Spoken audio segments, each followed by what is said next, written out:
Hello, this is Angela Anderson. Thanks for joining me today. We are going to be painting a peony in this video. I'll be showing you step by step how I did it, and hopefully you'll be inspired to try it yourself. So let's get started.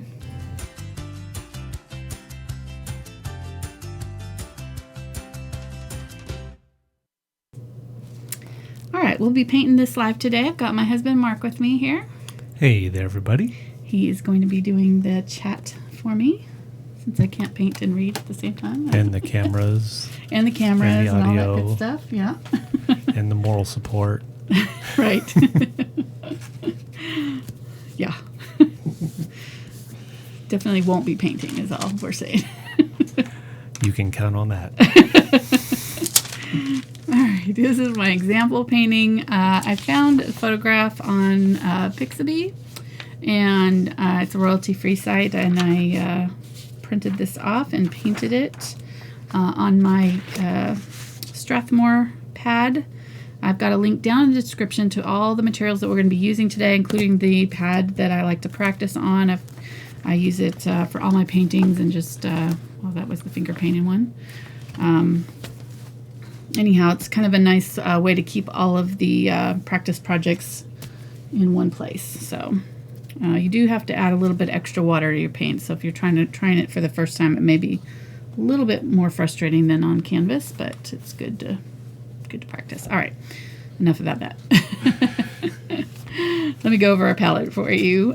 We've got Cadmium Yellow Light, Cadmium Yellow Medium, Indian Yellow Hue, Quinacridone Magenta, Light Ultramarine Blue, and Burnt Umber, and then Titanium White. So pretty simple palette. If you don't have all of these yellows, just Cadmium Yellow Medium will work just fine. This color is just a little bit deeper than this. It's actually, when you thin it out with white, it's actually pretty similar to this, only it's a little bit more vibrant than the Cadmium Yellow Medium. So if you don't have it, don't worry about it. You can just kind of use your Cadmium Yellow Medium and that'll work just fine. This one is just white plus the Ultramarine Blue. So if you don't have this color, same deal. So, and if you don't have Ultramarine Blue, you could use purple instead. So let me set that over there. I don't know if that's in our little sweet spot for our, there we go. Got palette cam. Nice. Thank you, Mark. No thanks to me. Thanks to our Patreon supporters. That's right. They made that possible.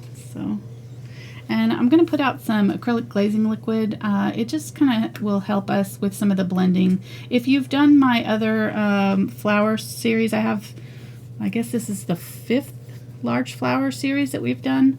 We did a rose and a poppy and orchid and lily. So this is in that series, same kind of deal, sort of Georgia O'Keeffe style, with the large flower taking up the entire canvas.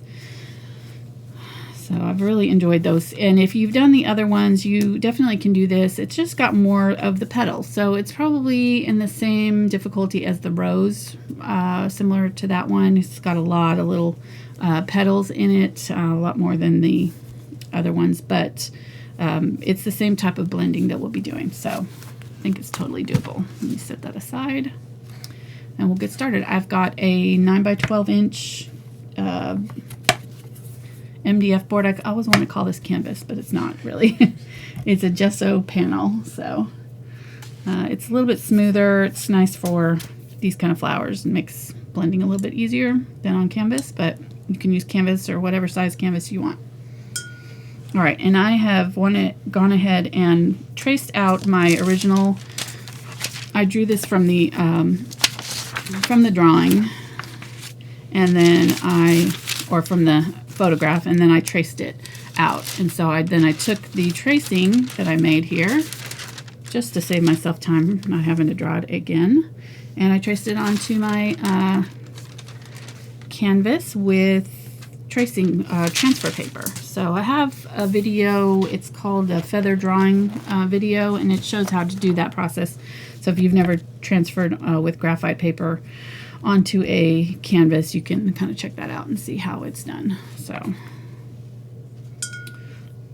But basically, when I drew it, I started with the center. So there's this star shape in the center for the middle of the flower. I'm going to go ahead and fill that in right now while I'm talking about it. I'm going to use burnt umber and a little bit of the Quinacridone Magenta and a tiny bit of the blue just to darken it up.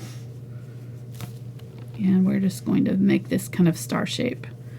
This is the center of our flower. And I'm being deliberately sort of sloppy about the edges so that it doesn't have to look like a perfect star. Just go ahead and slap that paint on there and get it in that basic shape.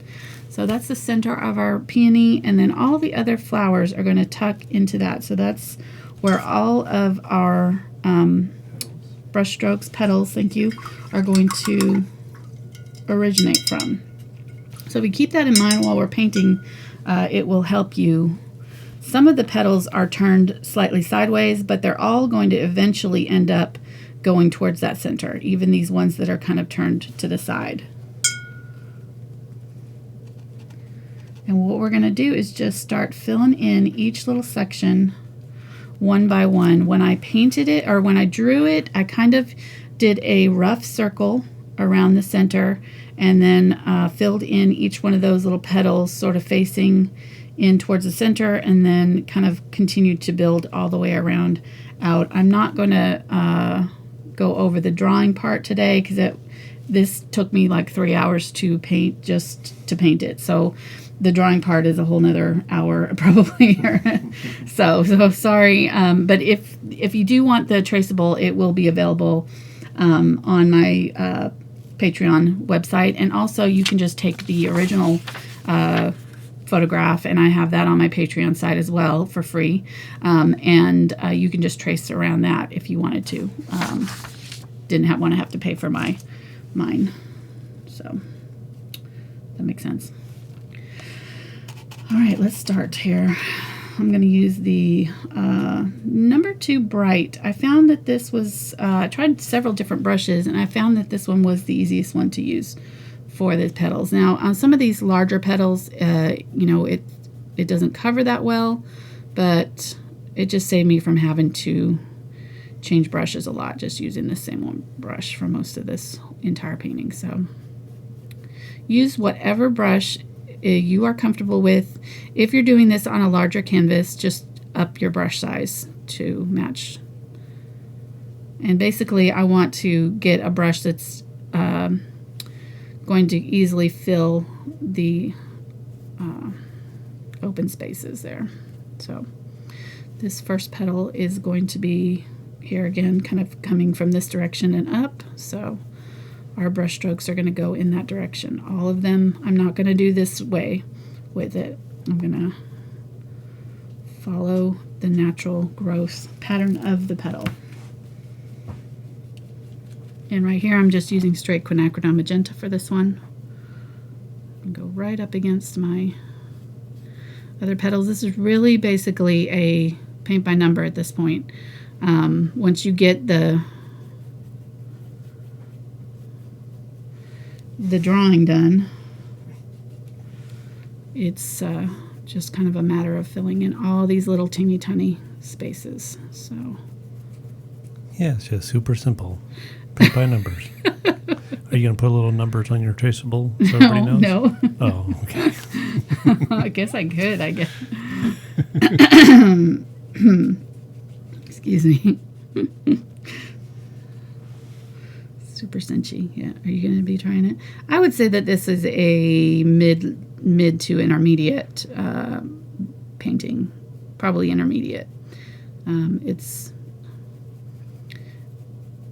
It'll be easier if you have a little bit of drawing experience, just because there's so many little pieces to it that it can be easy to kind of get lost in the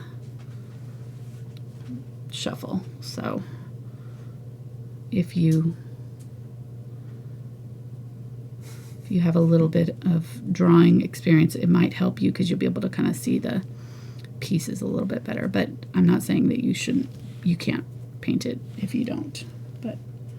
But I will This say might be a little bit easier. we have our first super chat of the day, thanks to Swiss. Thank you. Swiss Miss. Awesome. Yeah.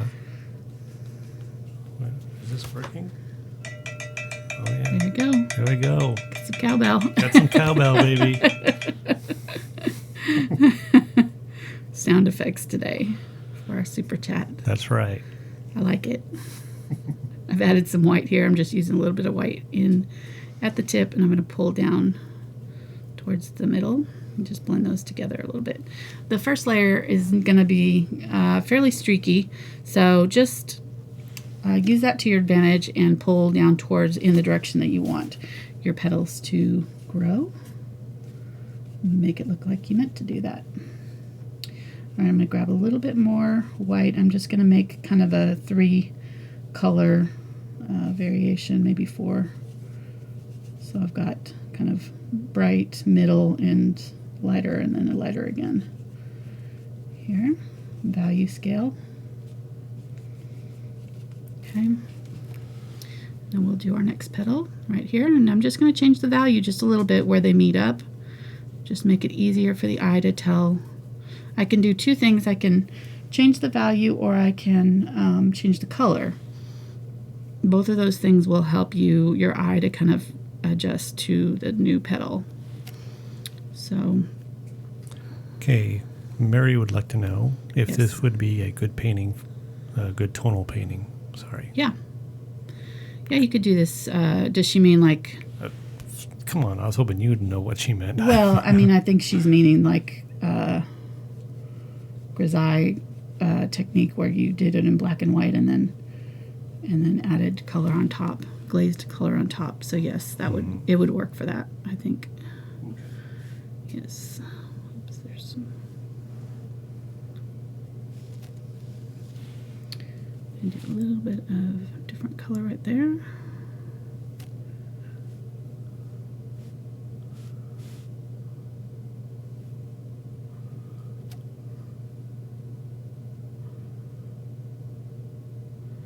It's going to be darker when it gets closer to the next petal here.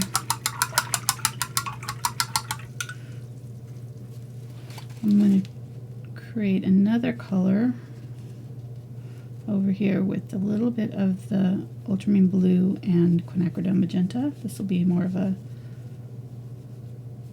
violet tone, and we'll use that in some of the shadow areas.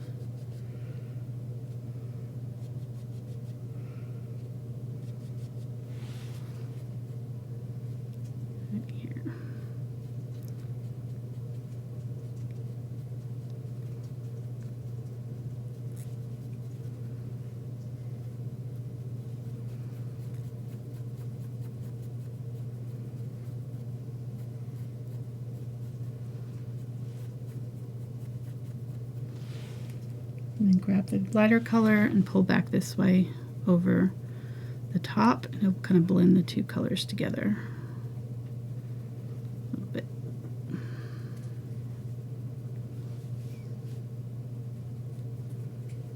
We got our second super chat donation from Aaron. Thank you, Aaron. Thank you so much. I'm on the ball this time. Nice. Oh no. Turn it off. I'm trying. We are so professional at this place. There. All right, grabbing a little bit more white. I'm going to add white to this little piece right here where this petal is folding over.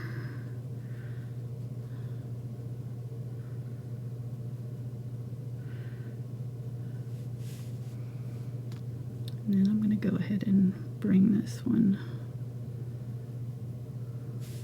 out right here.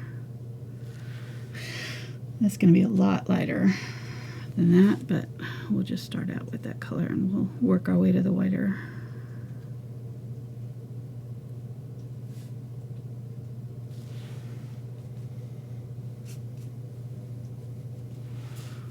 Grabbing some more of the quinacridone here, and I'm just trying to look at my values right now and try to get in my basic shapes really looking at the different places where there's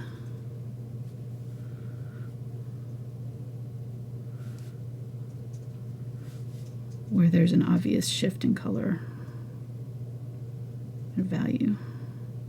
The color on this is very, very subtle. There's sort of orangey parts, orangey pink, and then there's kind of purpley pink. But they're all pretty much pink. So we're just kind of very subtle color changes in this one. Not a whole lot of difference in most of these petals. Right, grabbing a little bit more white here. And we'll pull a little bit of white on these before they dry. Man, I just realized I was going to make some coffee before we started. Uh-oh. Yeah. Too late?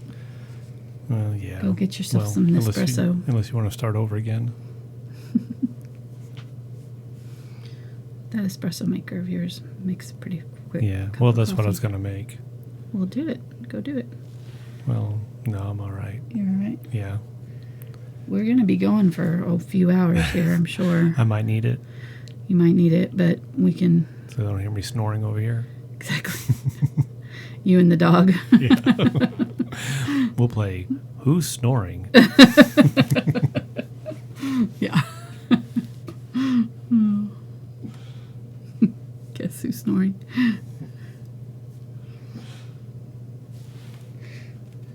I guess as long as it's not you, we'll be all right. Probably, yeah. It's fine.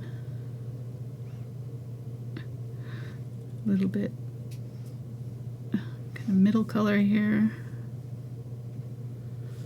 Our darkest parts are going to be where the petals overlap. So that little shadow area where the one tucks on top of the other is where you're going to see the biggest changes. Some of them, the color changes like from here to here, are because this petal is coming in front. So this is the light area here. Some of them, the petal is doing a gradual shift from light to dark. And there's no overlapping on this petal that's not curved over.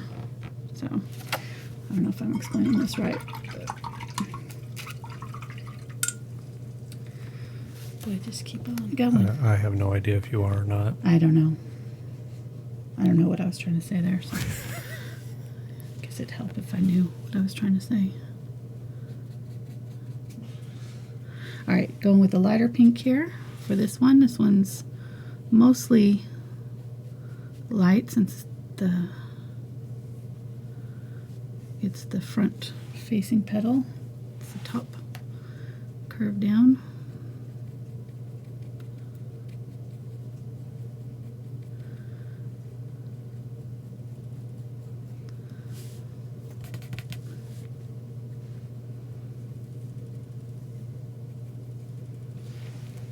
Alright, grabbing some of that medium pink color, and I'm gonna tuck in some of that medium pink underneath.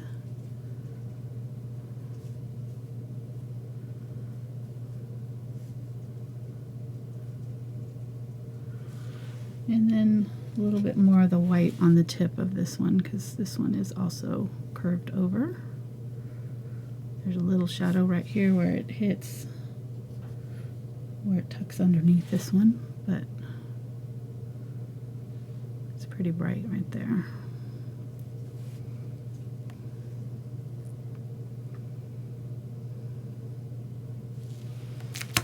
Okay, grab some of that darker color and go back over here. That darker. So you have a blending medium there. I see on there, and you're using a little bit of it. I actually haven't used it yet. Okay. It's a little white puddle at the 5 o'clock I'll grab it point. Here. I forgot to grab it. I haven't really been needing it yet so far. So. And what does that do for you? It just makes the paints a little bit more fluid. It makes the if they're starting to get sticky or dry, it helps the colors to blend. I mean, it's a glazing liquid, but it also has a, the golden glazing liquid has a extender in it, so it kind of slows the dry time just a little bit. Gives you just a little bit extra time to blend. So, all right. So as you can see, I just put just a little bit darker color right along the top of that petal. It's pretty close in value though. I'll do another one here.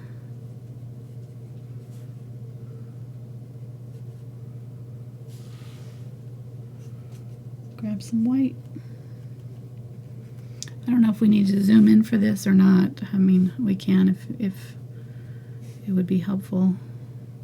Mark doesn't want to zoom in. Helpful for who? Has to pay attention. Those who are going to paint this? Yes. Okay, because it wouldn't be helpful for me. You know that. It'll be helpful to get me in trouble. Exactly. Well, we can leave it however we want. We'll see when chat catches up if they want it zoomed in. Okay. All right. Very, very light pink here.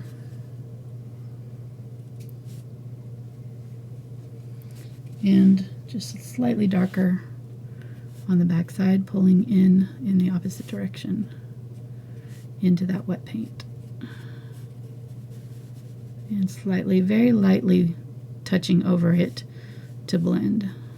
So if you do it quickly enough, you can kind of catch this paint while it's still wet. It'll be easier to blend it.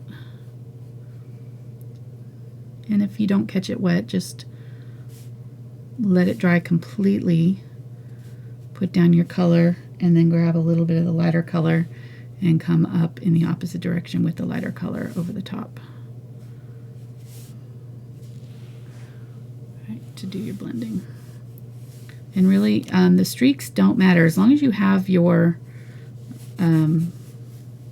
petals going in the right direction. The streaks will just look like it's part of the meant to be there. It's part of the flower. So on this one, I went a little bit streakier than I did with the rose. I was a little bit more blended with the rose and the poppy. This one, the petals had a lot of streaky color in them, so that's actually easier to paint that way because you don't have to do a lot of soft blending. So it was good for us. All right, let me mix a little bit of the more orangey. So I'm going to grab yellow, Indian yellow or cadmium yellow medium, either one, and the Quinacridone Magenta. Okay, so Just Gail is not my friend anymore. Why? She wants to zoom? Yeah, she wants to zoom in, so Right. I just wrote her name down in the naughty list.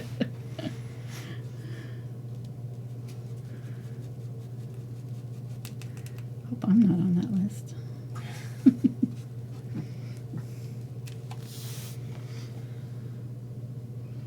Okay, so I'm going to use this color kind of in the center here. Maybe a little bit of white with it. It's not a super dark center in this one. I think because it's open, it was still catching some light down in there. So it's not really the darkest part of the flower, surprisingly. A lot of times the center part will be the darkest, but it's really not on this one. It's still kind of a medium value though, so you do want it fairly dark, just not the dark purpley color. Okay, pulling up. We'll go right up against that part that is curved over. So we're painting this part underneath here, and this part is the part that's curved over the top.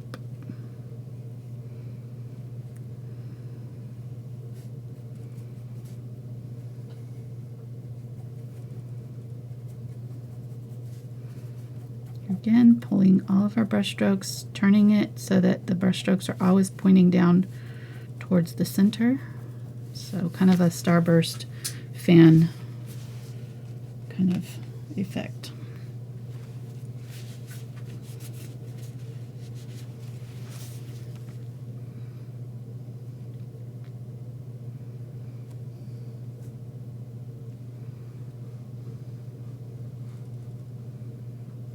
What you doing, hun? Oh, the mouse has a little red light on it, so I think the battery's starting to go on. Background technical, behind the scenes. Yes. Stuff. I can hear it scraping. Okay. Let's grab some white. And we'll do this one with almost pure white here. Tucked in, folded over.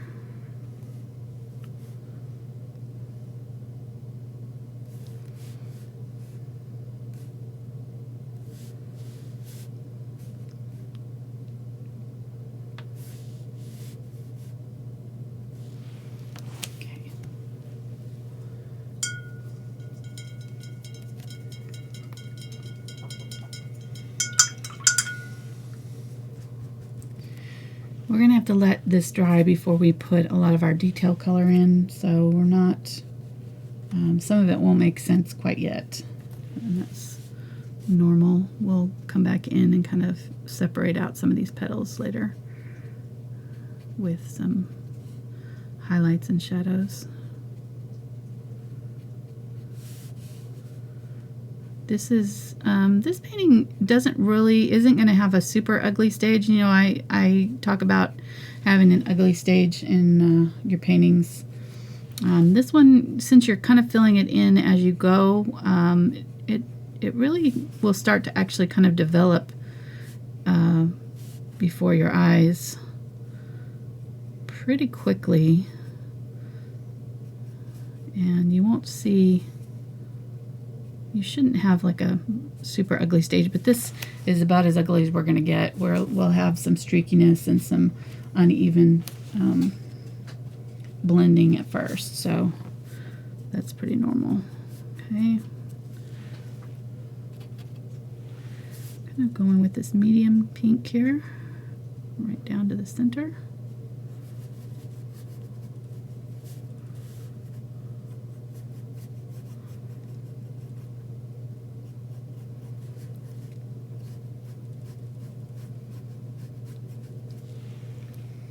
Grabbing some white. And spray my palette to keep it moist. Going just a shade lighter right here. Pulling that down. And let's use that along here too to just kind of differentiate those two petals there. A little bit of streakiness right in here too.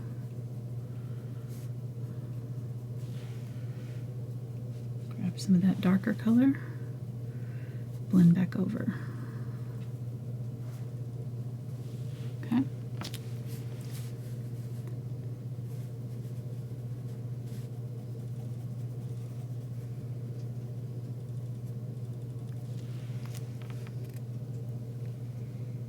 Use a little bit of that color right in here. Darken up that fold over area.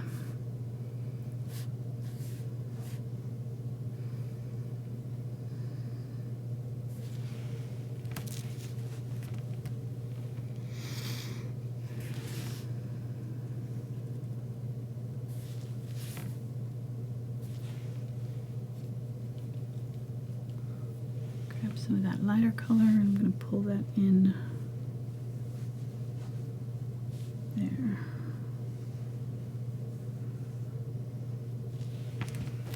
Okay.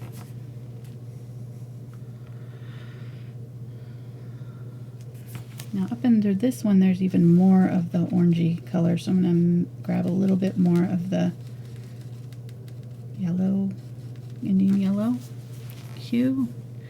Use kind of a peach color right up under here.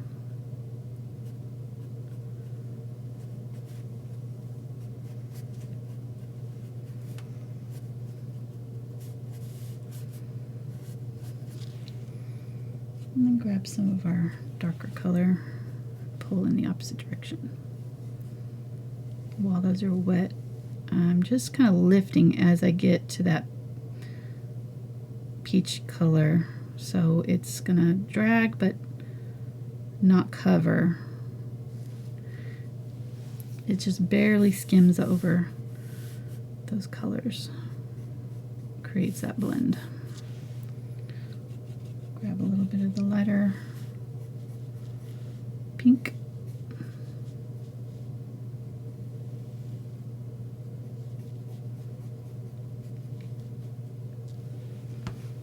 Right there.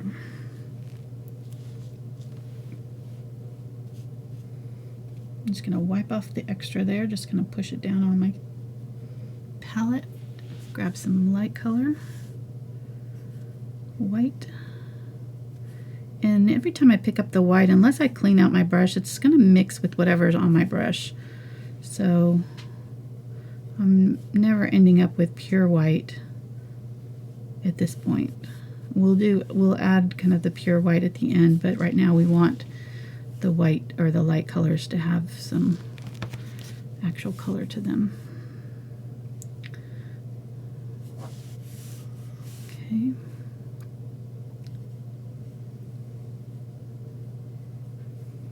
Lay down some of my light areas here.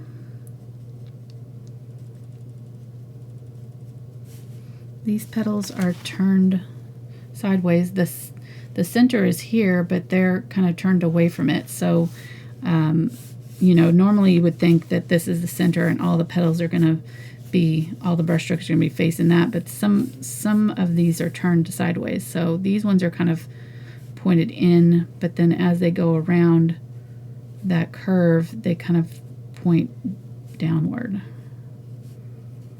So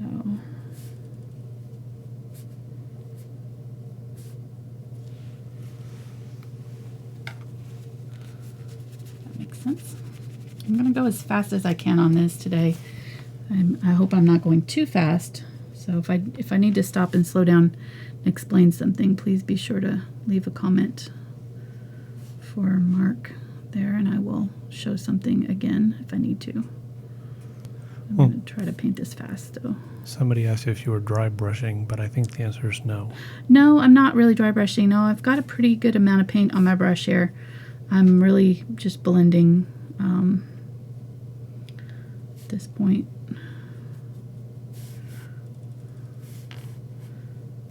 Get a little bit more of the lighter color.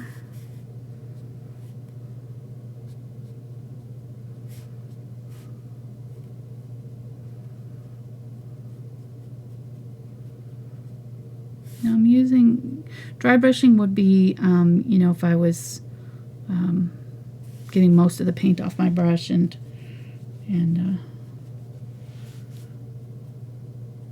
let's do the dark here. I'm trying to think if I did any dry brushing on it. I probably did a little bit when I do the white. It'll be a little bit dry brush, but really not that much on this one. This one's pretty blendy, and I did, you know, pretty thick paint on these to get that effect. I'm going to clean that out.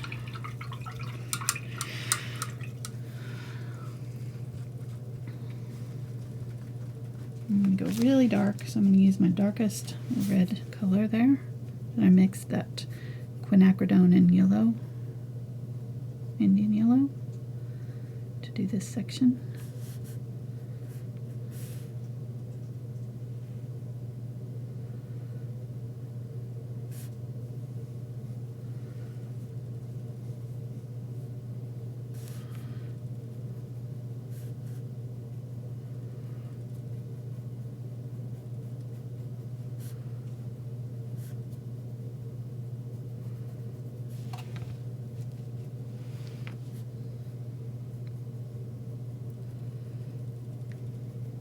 Right up against that.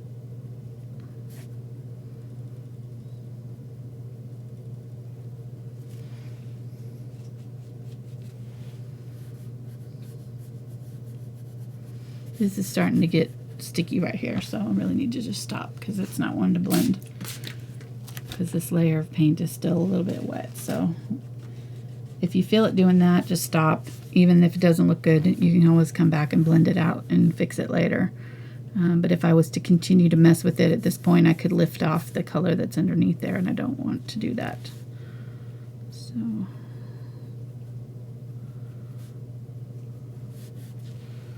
right, grabbing some light color, doing a little bit lighter where these two meet.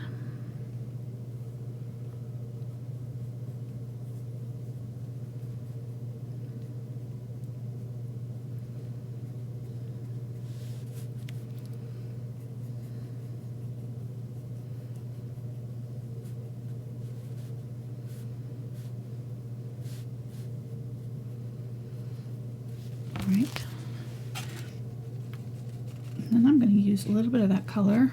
This is kind of the, I don't know, medium reddish orangey color. And I'm going to put a little bit of that over the brown. Just tap it in this star sections over the brown a little bit. And grab a little bit of the lighter pink. And there's these kind of highlighted sections that are raised up here, so I'm going to kind of tap those in.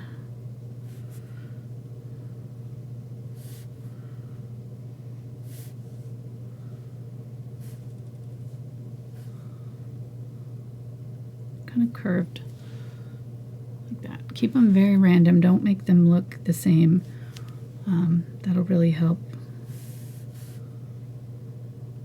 Just sort of tapping with the top of my brush to get some random shapes there. It looks good.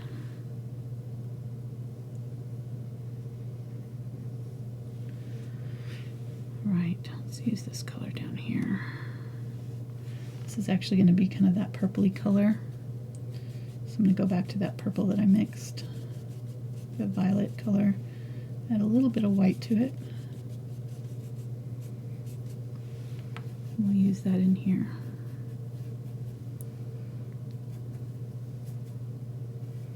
Oops, I'm off camera there.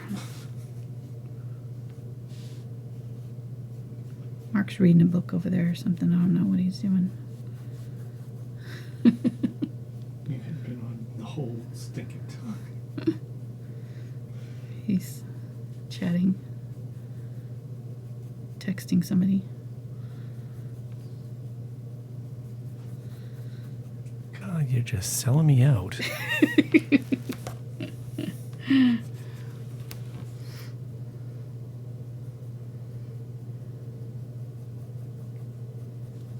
This is kind of a mid-value color here. Put those in first. It kind of curves this way, and then these ones are going to curve this way, and these ones in the middle sort of curve in this direction. Like that. Grab a little bit of the darker. Do the darker right in here. Just quickly going back and forth into that wet paint. Grab a little bit of the darker dark. Add a little bit of that.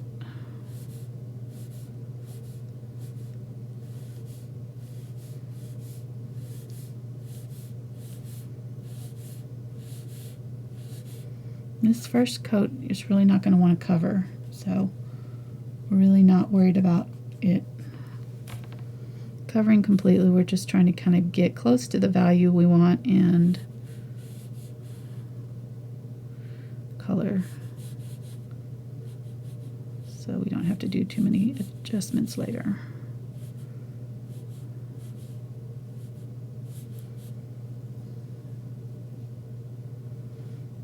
Okay.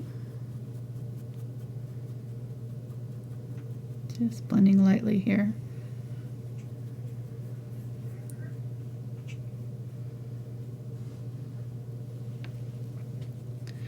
Grab some more of the quinacridone in purple. Now that this is dry here, I'm going to go back over this section right there with the dark. I need to get all the white out of my brush. Try that again.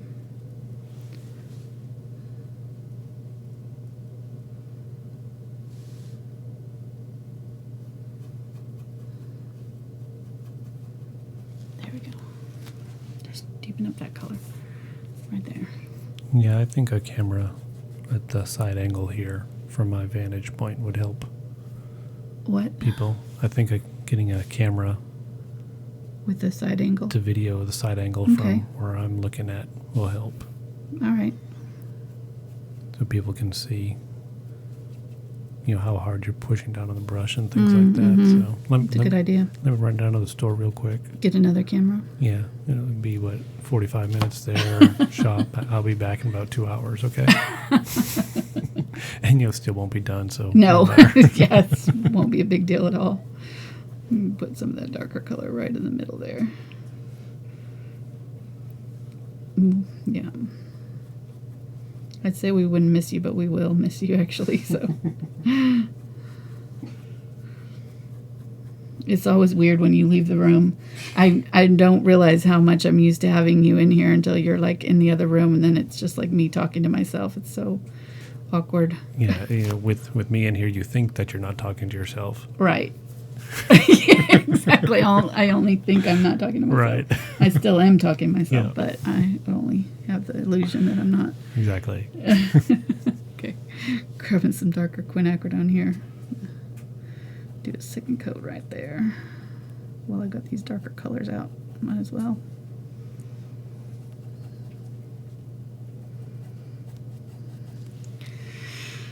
All right. Looking good.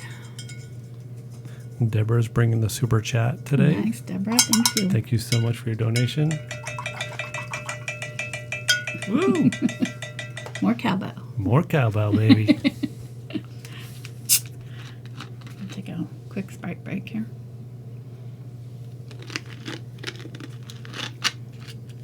Colt 45. That's No. great.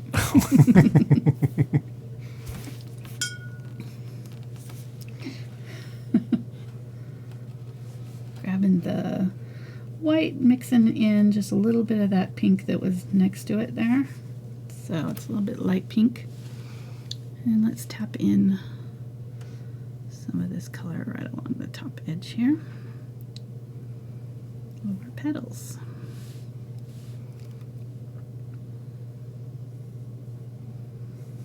I do love painting these large flowers.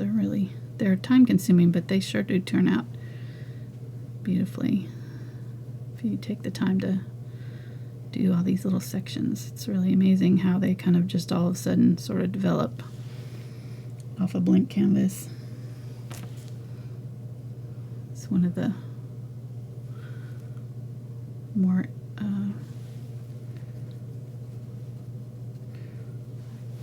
rewarding paintings, I don't think that was the word I was looking for, but it's all right.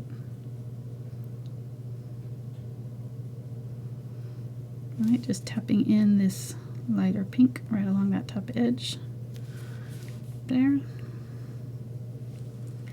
These are kind of pointing straight up at us, so we're just seeing the top portion of the petal right here. So it's not necessarily curved a whole lot. Maybe it's curved a little bit in this area, but there's a little bit of the lighter color kind of bleeding down right here too.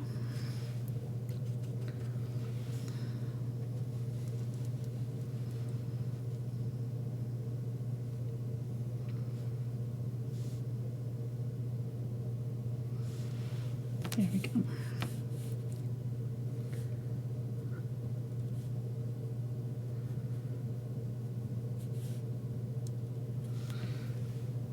A little bit of the lighter color. Do some right here. Okay, I was told that I need to stop mumbling, so I'm going to try my best to keep my voice loud. Well, it would help if your husband would make sure the audio stayed level no matter how you were talking. Okay, I'll blame it on you then. I'll have a chat. Well, I have the ability to help at least amplify it a little bit over here. That's true. True. But if you don't start talking louder, we'll just tape you down again. Taping me down with my mic. Here, where's the tape? I'll just set it by the table there next to you, just to remind you. Yeah, I think I put it away. I didn't want to see it anymore. Blocking. Okay, let's see. So we're gonna do our big petal that kind of, this is our kind of focal point petal here. It's the largest one. So that's the FPP right there, Yep, FPP, focal point petal. as they call it in the biz.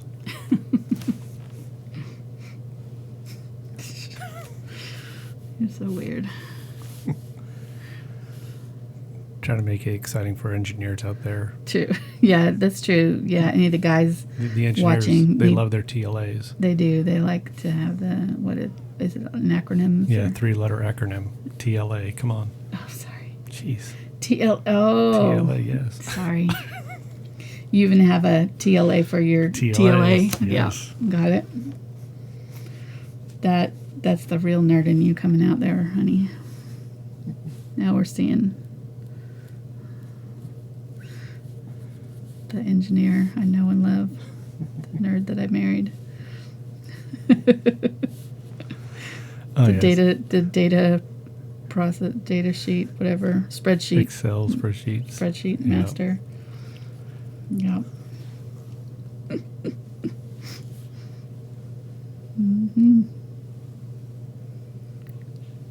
Sexy when you start talking in TLAs.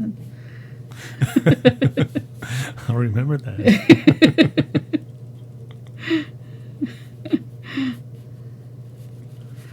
To try to remember that. Yeah. Okay.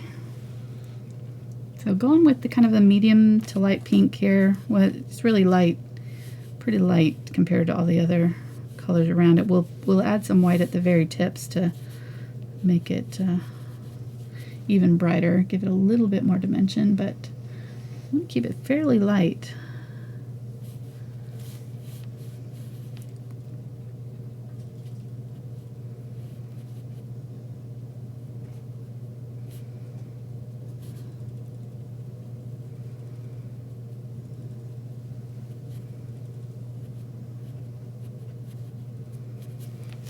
Right.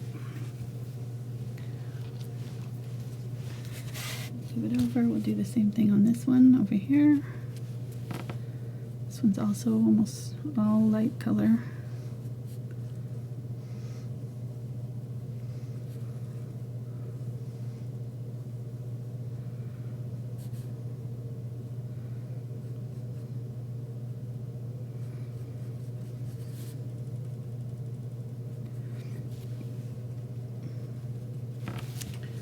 Spray my palette down. And a little bit of the glazing liquid. Really not using a lot of the glazing liquid right now because we're trying to lay down the solid color, and the glazing liquid will thin your paint. So that's one of the reasons why I'm not really using it yet a whole lot. Later on, if I want to get a smoother blend, I'll be using it. But right now, when I want these colors to be solid, opaque, I want to pretty much just use solid, thick paint. Okay, the direction these ones are kind of curving this way. They're kind of coming over and curving down. Like that. And this one's curving up and over. This one is curving this way.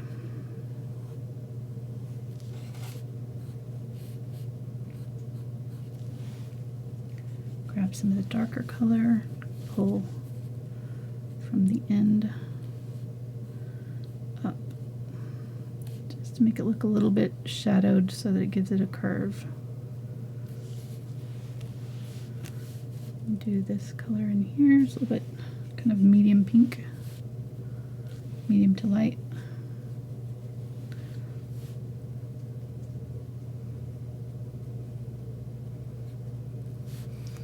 And here too.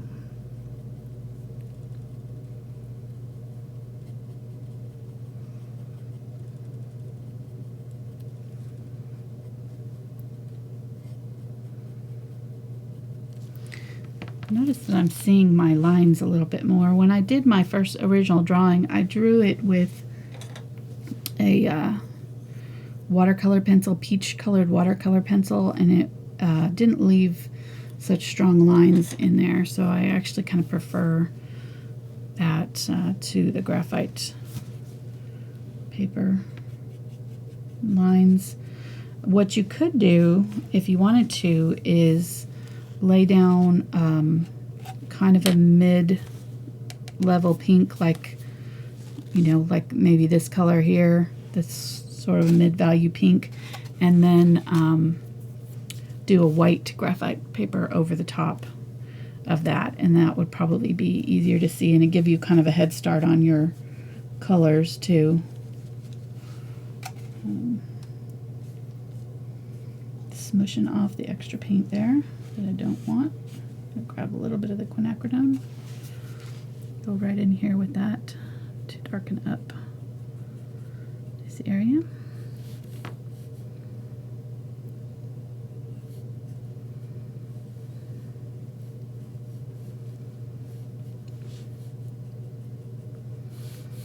And around right here.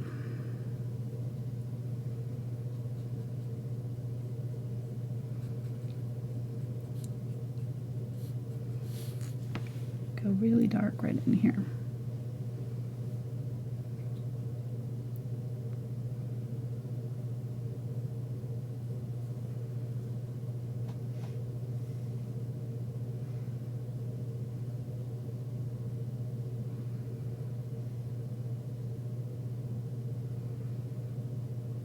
If you notice, I just kind of lay down the color and then I go back in and very lightly sort of brush over it in that direction so that I have, if any streaks are happening, that they go in the direction that I want it to go. So lay down color right here, dark, dark, dark.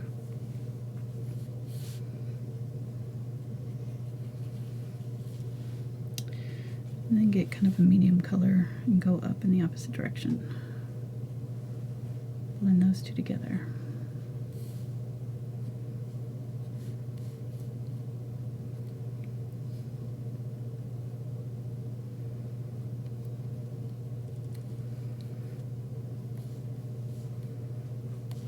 And then this color, this petal here, is kind of a medium value that's sort of going to be stuck in the background.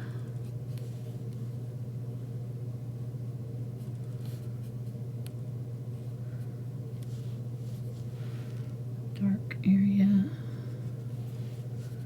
right in here.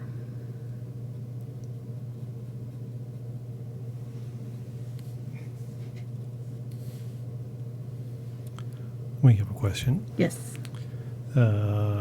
Person says that they don't have glazing liquid. Okay. Can they use a mixing white, or will that lighten it too much?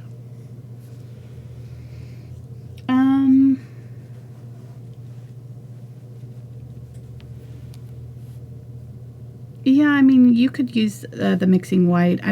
The glazing medium I'm really using more for the blending, not necessarily for the color or the, you know, transparency. So,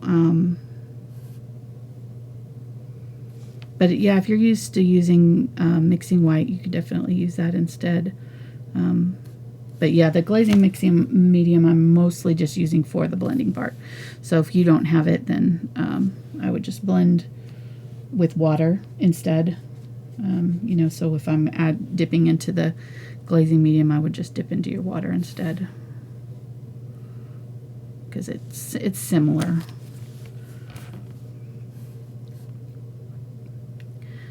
go in and separate these two a little bit.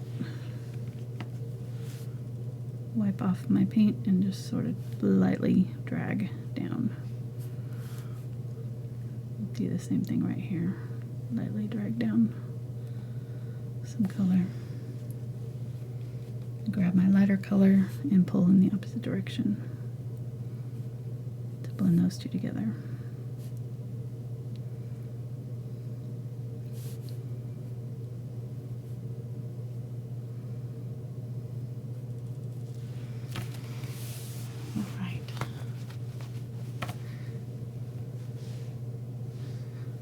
Looking good.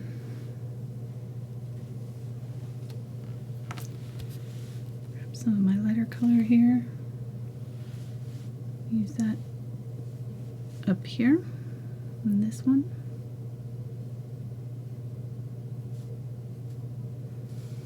This one, the petals are kind of growing in this direction. They're curving down this way.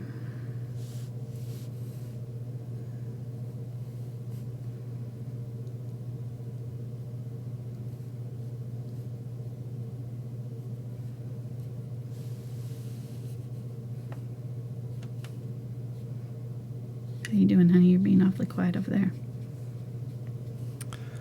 Doing good, just making sure you don't go off camera. Thank you. You're welcome. Appreciate it. Chat's talking about bugs, so Nice. All right. if you're new to Angela's channel, you can subscribe and then jump in chat and talk about bugs. Nice. Yeah, it's right on point. Sounds fun. Yep. I do miss talking chat. So random, but it's so fun. Well, I can paint for a while if you want to come over and chat. Yeah. Do it. Bring it. I wonder if anybody could tell where I painted versus where you painted. No.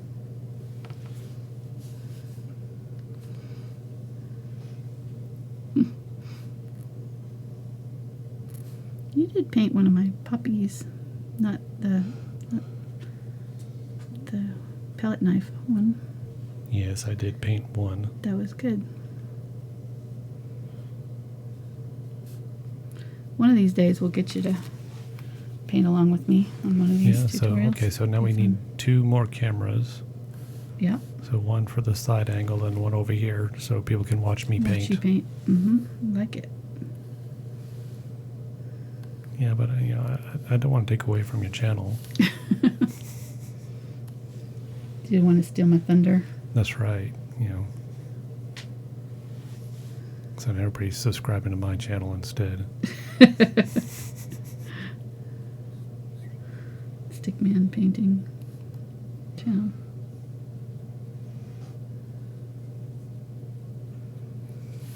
You never know.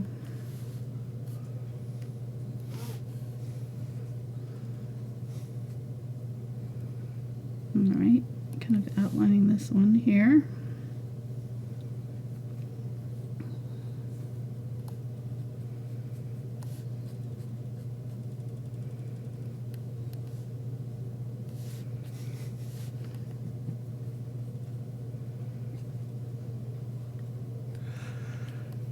My channel will be just different versions of Boho Rat.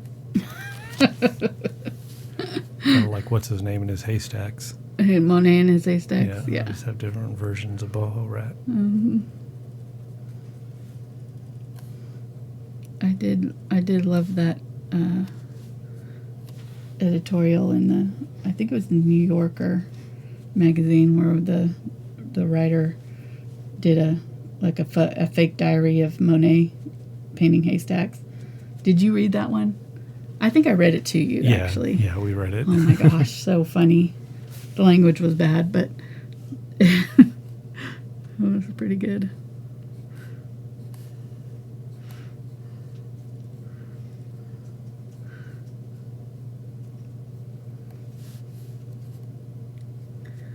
But now I've got to paint it in, what's it look like in summertime if I painted it in. Now I'm going to have to paint it in winter too.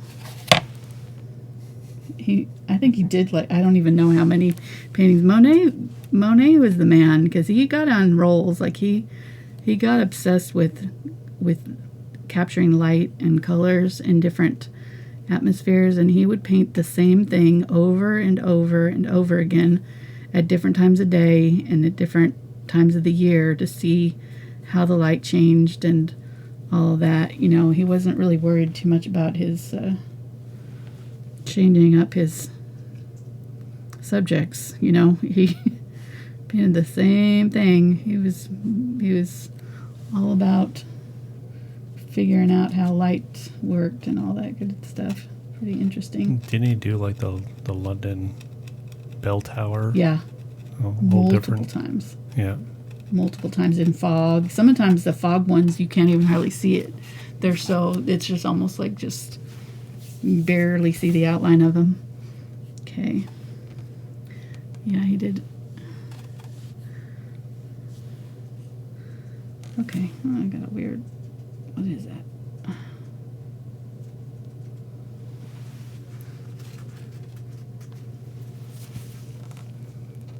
Okay, a little bit lighter right here.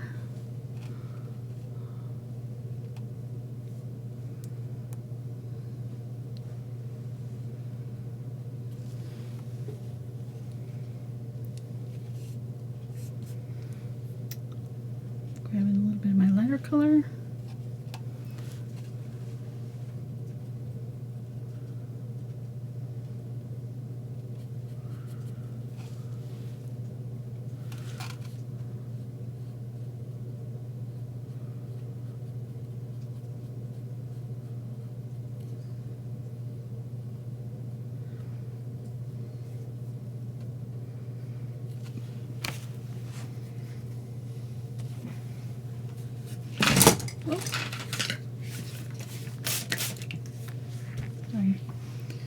I noticed the other day when I did the pulled out my wet wipes and opened that package, it was so loud. The microphone picked it up so loud. It's like crank, crinkle. You don't have to tell me. You heard it. Yeah, because it's like. Did you turn it down? I have these headphones here. Oh. Yeah. Yeah. It's like, I don't know why it sounded so loud. It sounded like I was doing it right up against the microphone. I remember there was one video where there was a couple of loud sounds, and poor Mona. She listens to it on headphones. Yeah. Woke her up a couple times. That was when I had my mic, lapel mic, and I think I accidentally hit it with the brush. Right. Yeah, you hit it with the end of your brush. Yeah, I thought we were past those days, but this new mic just has new issues. But it's better, so I don't have to be taped down to the chair. And my hair doesn't get caught in the tape. This is annoying.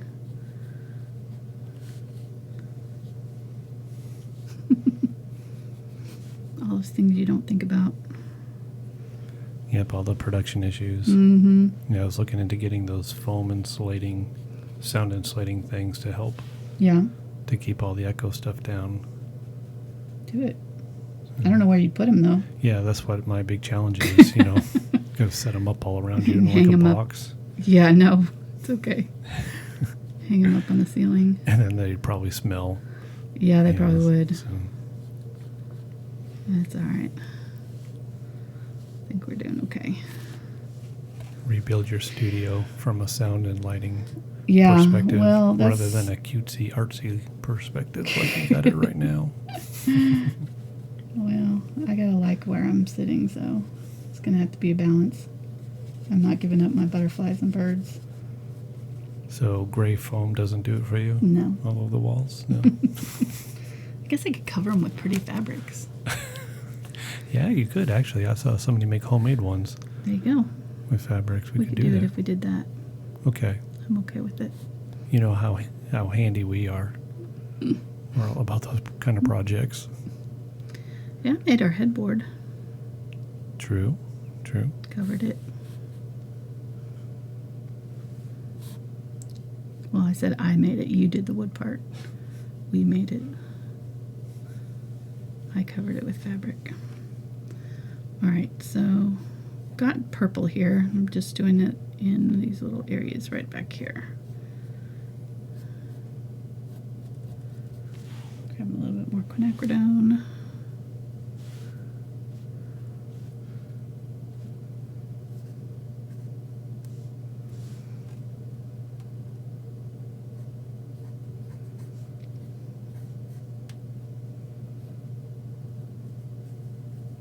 Once I put it down, I'm going to kind of smooth out to pull the streaks in the direction that I want them to go.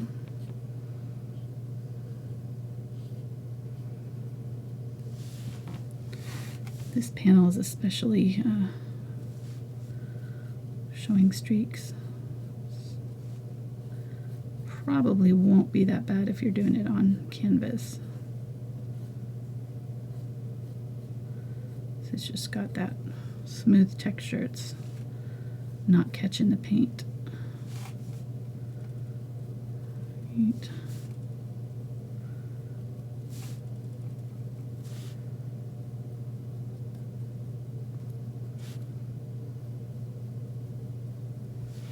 Grabbing white, and mix back in the opposite direction with the white color. Just mixing with this color on my brush.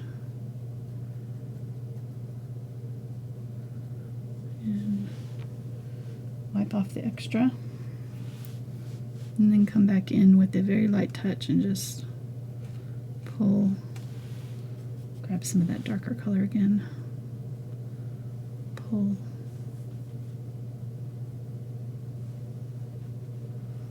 there we go.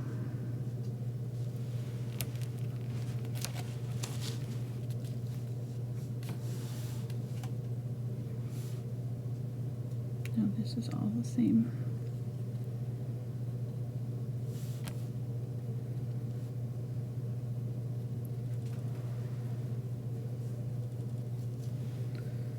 Grabbing some Quinacridone Magenta here.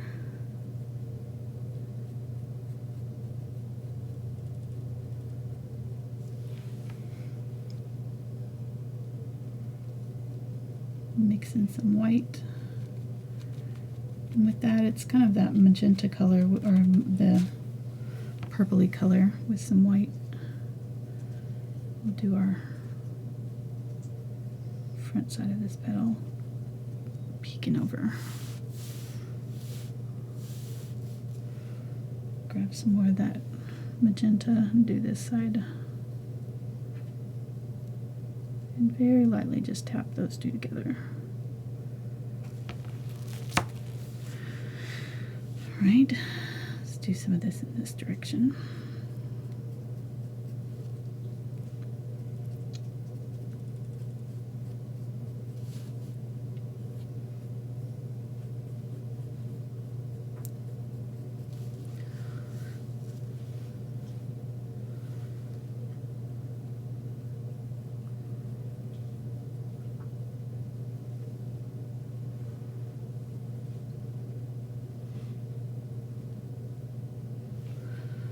Grabbing the white. I'm just going to mix with what's on my brush, and these are going in this direction. They're curving over.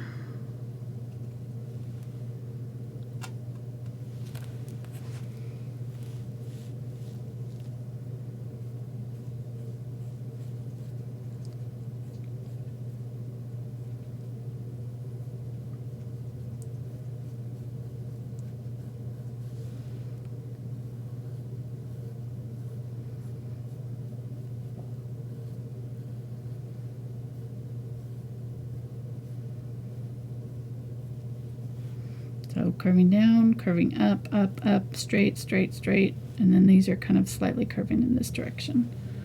Grabbing white, pulling in the opposite direction.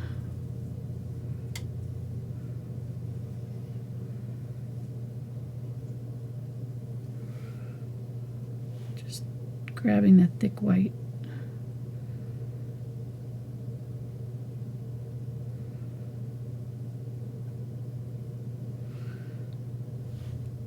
On the tip of my brush.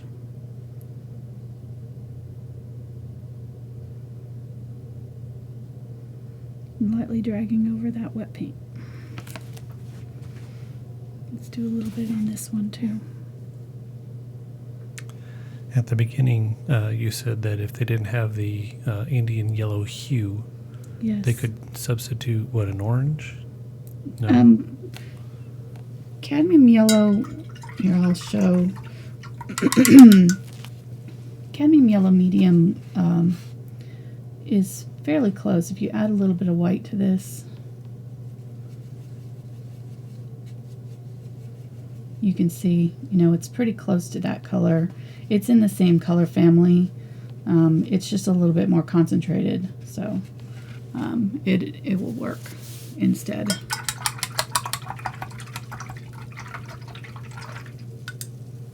So wherever I'm adding this color to the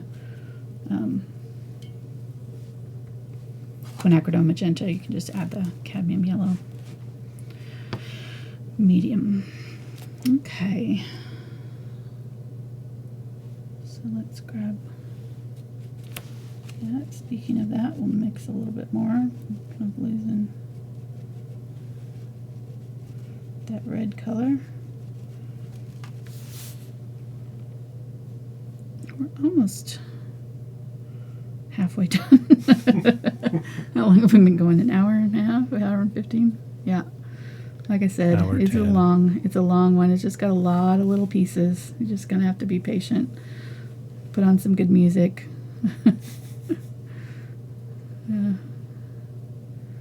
I did create a music playlist a couple weeks ago with some of the current favorites that I like to listen to, if anybody's interested in that. I think it's in my playlist list on my homepage, channel homepage. You got some Lawrence Welk in there? I had to, well, there were some songs that I wanted to add, but I didn't because of the videos that were associated with them were pretty, like, okay. Some of those music videos are a little bit out there. So I didn't want anybody to, I don't know.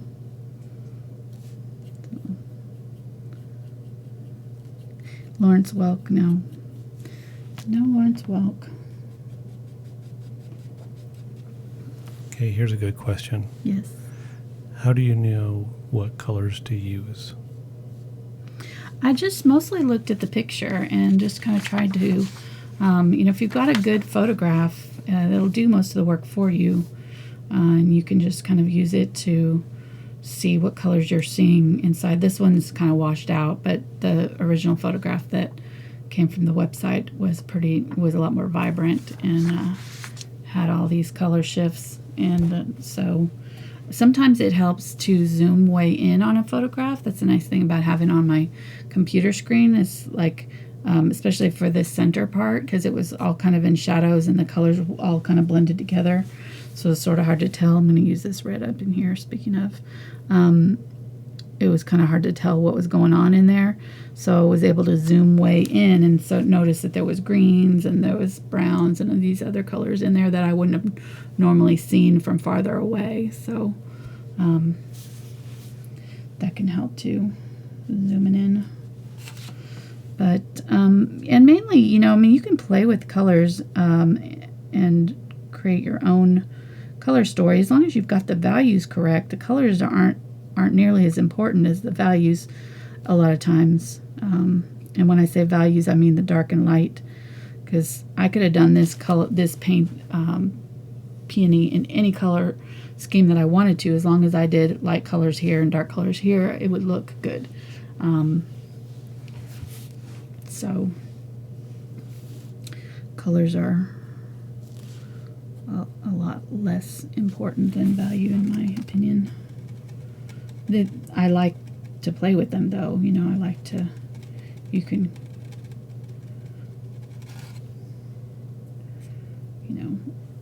a lot of times there's colors in there that you don't really expect to see, and that's what I like to do, is to kind of look for the colors that are hiding, because it would be easy to just say this is white and pink, and that's all that you see. But if you really look closely, a lot of times you'll see, blues and, yellows and other purples and other colors in there that are not as visible in the first, because your eye kind of blends them all together visually. So you kind of have to sort of break it down and look at each little individual section and try to see if there's any other colors happening in there.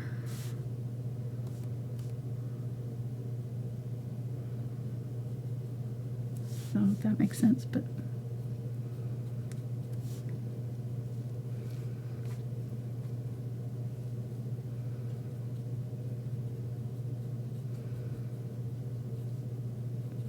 and a lot of times colors like blue or purple can be added to a painting even if they're not necessarily in a painting or in the original photograph. A lot of times I'll add blue or purple to a painting to create shadows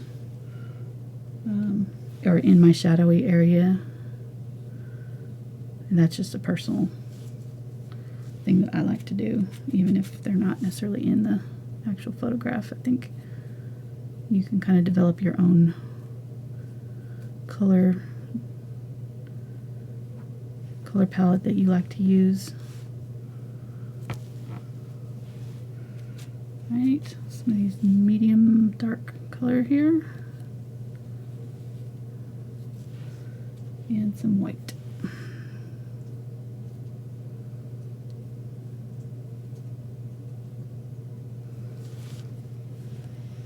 Bit of the white.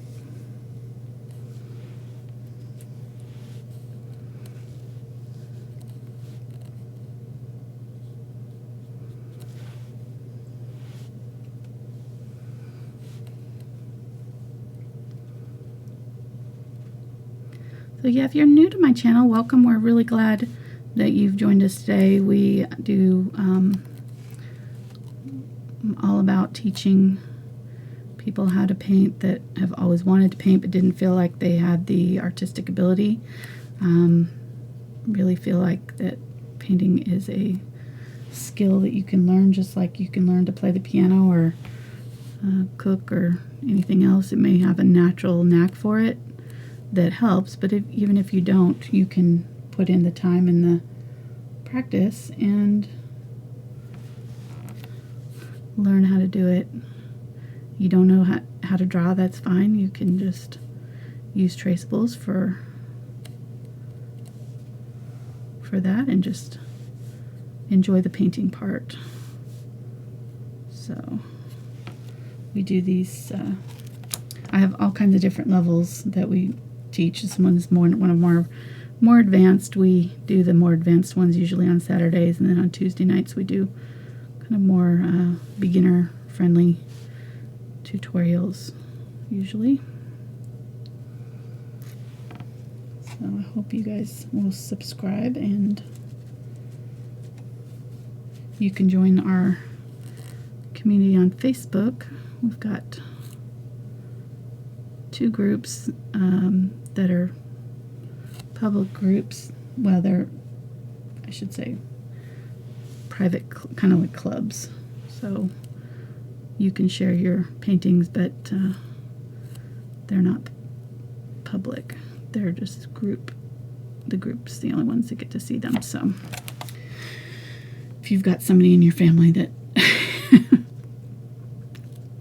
that you don't want to see, or your friends to see your paintings while you're practicing, but you want other like-minded and friendly folks to help critique and give you advice, or even not. We don't usually give critiques unless they're asked for. So if you just want to share what you're painting, you can do that. And I've got 2 groups for that. One's for the stuff that you're painting for my paint tutorial. So if you're doing one of my tutorials, you can go to my Thankful Art group and share it with me there. And then if you've got something that you're working on your own or from a different artist, you can go to my Angeloni group that I share with my friend Cinnamon Cooney, who's also a YouTube artist. So both of those groups are number one rule is be kind. Kind critiques, kind comments, so you're not going to find anybody. The art police is not allowed. Not going to find anybody telling you what you can and can't paint. We're all just about sharing and enjoying art together. Sometimes I'll add like a little snarky comment or something. No, you don't. I don't? No. Oh. You'd get booted if you did that. Sometimes I post one of my masterpieces Mark in does the group. He does post paintings and stickman art in there. And weird. But that's not to discourage anybody. You know, I know that most of you are beginners. You know, so I know that you won't be at the level that I'm at. You know, so please just go ahead and, you know, just keep at it. Keep at it. Mm-hmm. Don't feel like, you know, just because Mark's so good, yeah. Right. You'll get there one day. Someday you can be as good as he is. Just believe in yourself. That's right.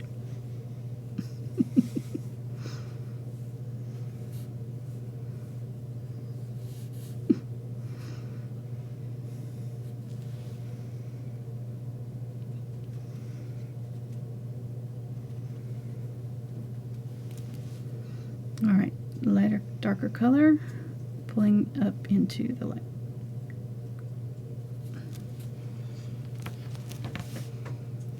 We're getting there. Keep saying that, but it's happening.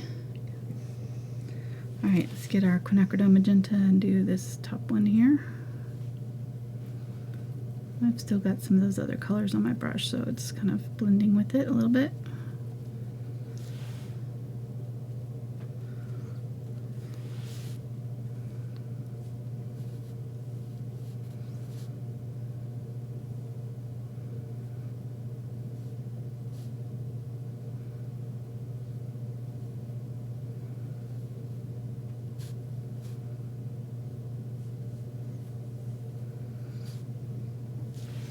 A little bit of the lighter color, do the lighter color right along that edge there.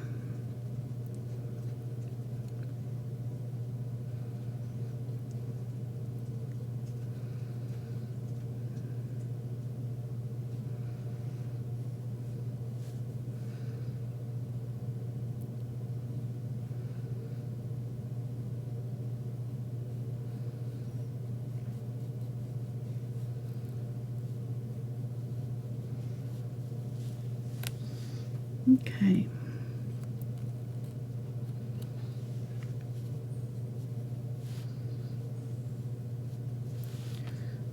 Keep on going all the way around here with this. Somebody asked a question if can they put an acrylic painting behind a glass, like a glass in a frame? You can. You just don't want the glass to touch it.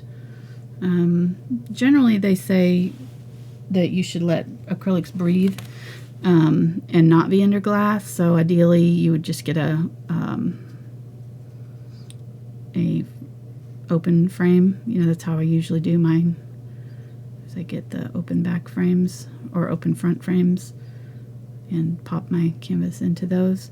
But if you're painting on paper, you really kind of have to have glass to sort of protect it. So. So I would just make sure that you have a mat that's thick enough to separate your painting from the glass. Next question. Which brush are you using right now? This is the number 2 bright. I'm pretty much doing the entire painting with this. The only part that I didn't do with it is the center part when I need to do the little lines, but for the most part I did the entire thing with it. So yeah. All the other brushes right now don't like it. Yeah, they're all sitting over here kind of pouting off to the side. Yeah, they're like, it's kind of... They feel discriminated Exactly. against. The bright is having his day. in the sun. I'm going to clean that out because he's getting all gummed up. And what liner brush is that? This is the Princeton 6100 series. I think it's a white Taklon. I'm not sure what the fibers are, but they're very springy, not too firm. So they've got a good kind of snap to them. And they are listed in the down in the description. I have a link to the brushguys.com where I got them, and there's a discount code there as well. So if you decide to purchase them for yourself, there's a 5% off discount if you use the code Angela Fine Art.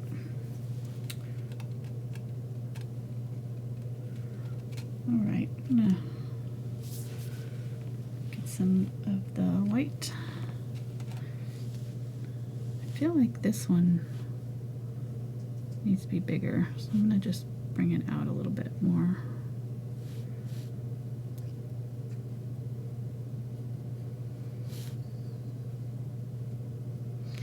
This canvas is a little bit, or the panel is a little bit bigger than my sketchbook, even though the sketchbook is a 9x12. There was about a 1/4 inch or so at the top, that difference where the spiral binder hits. So I'm going to just make that one a little bit bigger, just because I want to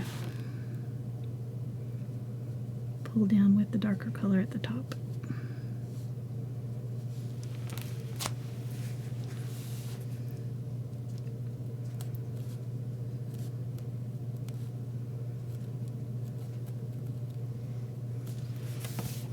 Grab that Quinacridone Magenta and pull in the opposite direction to clean it up.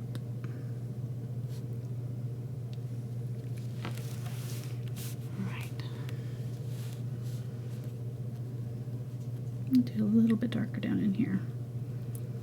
You want this to be dark enough so that when we do the yellow, it'll show up against the yellow. So if you have it too light of a value, the yellow will not show up against it. It'll just, if it's too close to yellow in value, so it's too, if I put the yellow on top of this, it would kind of disappear. You wouldn't be able to see the difference very well. There's not enough contrast. So I just want to make sure that this background center color is dark enough.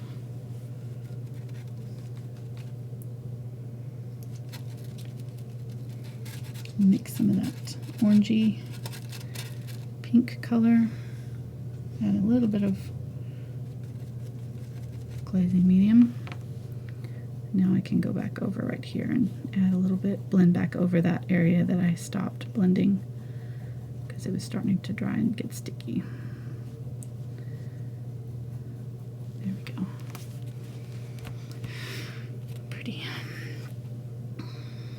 Okay, so pretty much done with all of that. Let me use a little bit of this color underneath here. This kind of gold orangey color on the bottom of both of those. Add a little bit of white. And use it along the bottom of this one as well.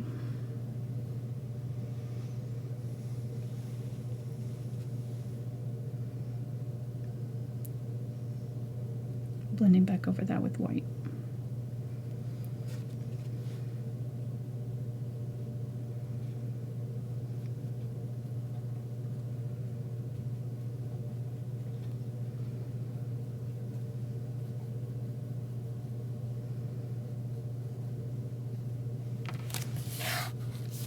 Okay, this petal is kind of pointing this direction, so it's coming out right here. Let me get some of our... I like you using your hand as a reference, showing how, seriously, Oh, yeah. seriously So how it's how doing, it's- because it how kind of it's- gives you a better visual Right. of how it's going. Yeah, so this petal is coming from here. And then it's folding over like this. So this part is pointing to the center, but then this part is folded over and kind of pointing down this way.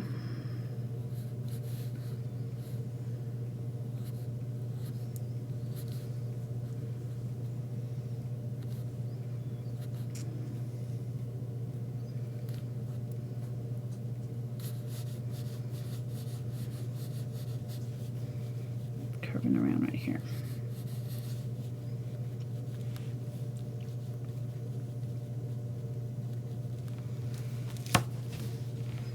Grabbing the lighter color, pulling back in the opposite direction with the light color. Just grabbing the white, and it's going to blend with what's on my brush.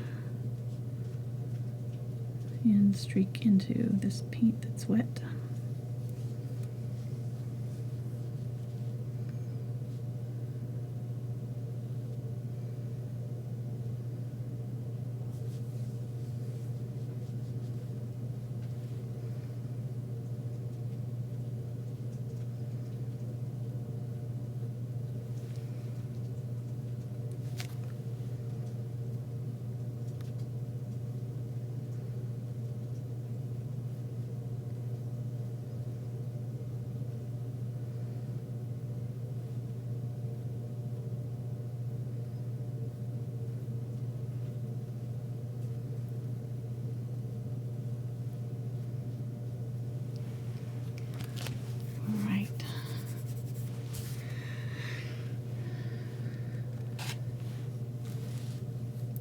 Pull down with some of that light pink right here.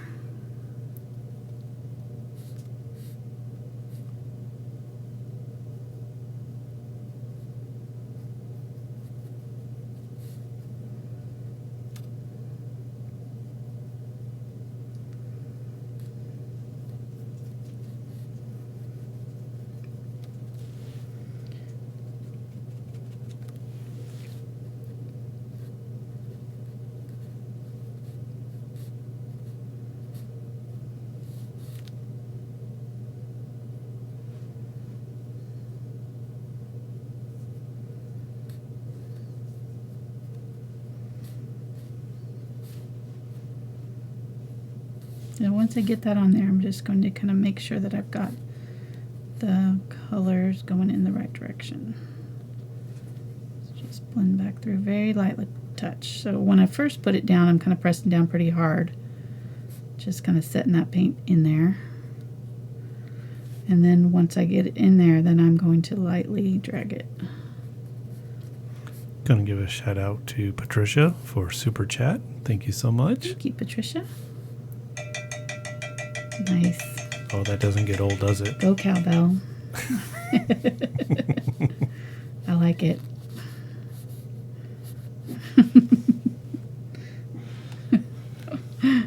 We're so weird.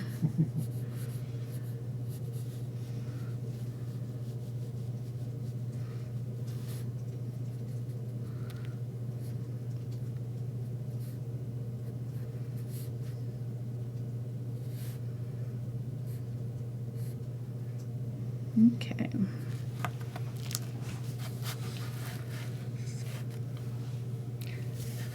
Making our way around here.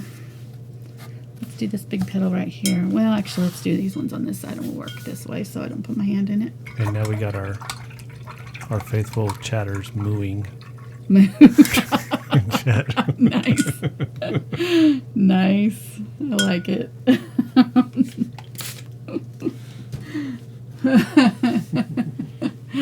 That's awesome.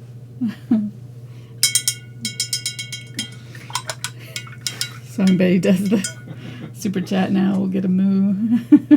Okay, so we'll need the picture of your cow painting, and we can flash it up there with the cow. Yeah. I like it. All right.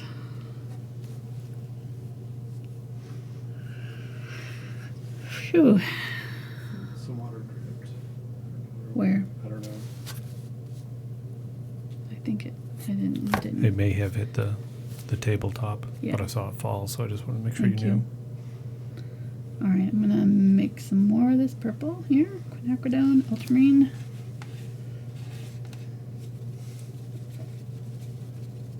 Dark violet. Wipe most of it off. I'm gonna go back in here and touch up this area right here with that.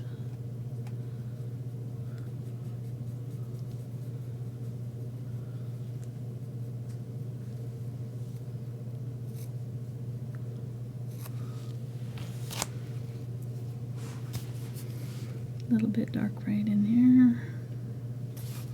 Oh, I was totally off. Where? The whole time. Oh yeah, probably.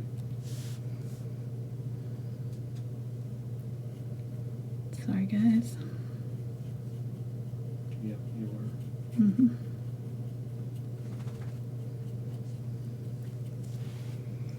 Grabbing the glazing medium.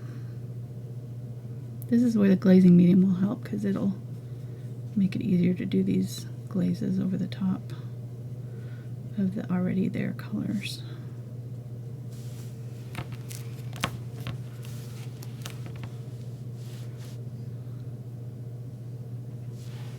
Grabbing some quinacridone. Quinacridone's very transparent already, so if you're having a hard time getting it to cover, you can just add a little bit of water or a little bit of white paint to it to make it more opaque, and then when you go along with your second coat you can add more of the straight quinacridone on top and it'll make it more vibrant. Okay, good. I'm just gonna, while I've got this purple out, put it in some of these areas where I want it darker. Okay, we have a beginner painter asking, Grab the light ultramarine blue here. Yep. would doing this on a smaller canvas be easier for them or harder, or? You know, I don't know. I would say probably a real itty bitty canvas would be harder. Just because, you know, you'd have to have really good brush control to get into these little tight spaces. So I would say probably a mid-size, like 8x10 would be probably the smallest I would go to do it.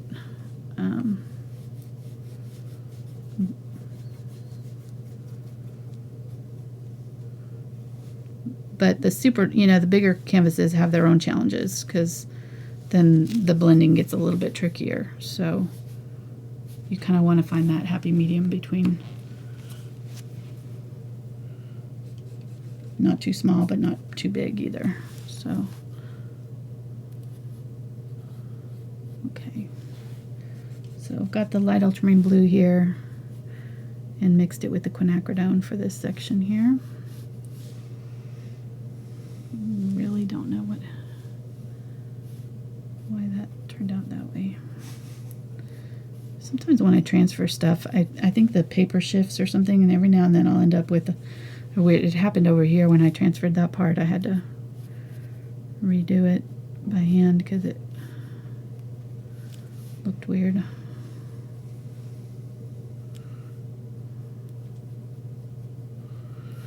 All right.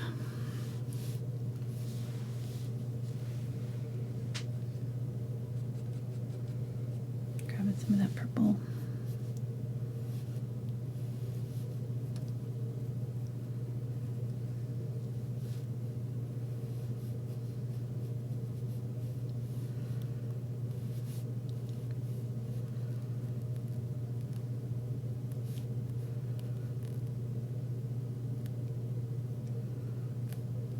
I am just going to put back in that little petal right there later because I lost it.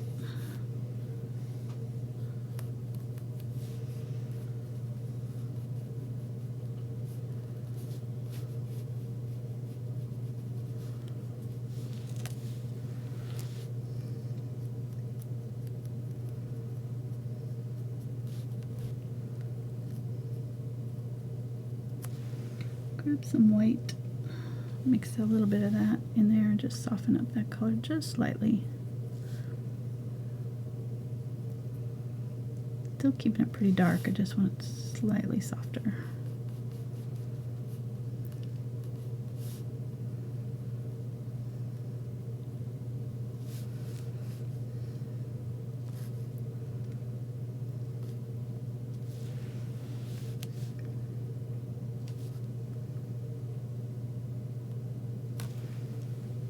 And then I'm going to grab this orangey color. It's a little bit of the white, and I'm going to use that in here.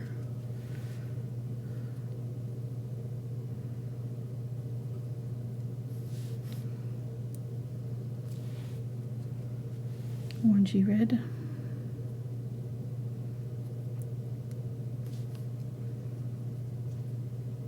Right there.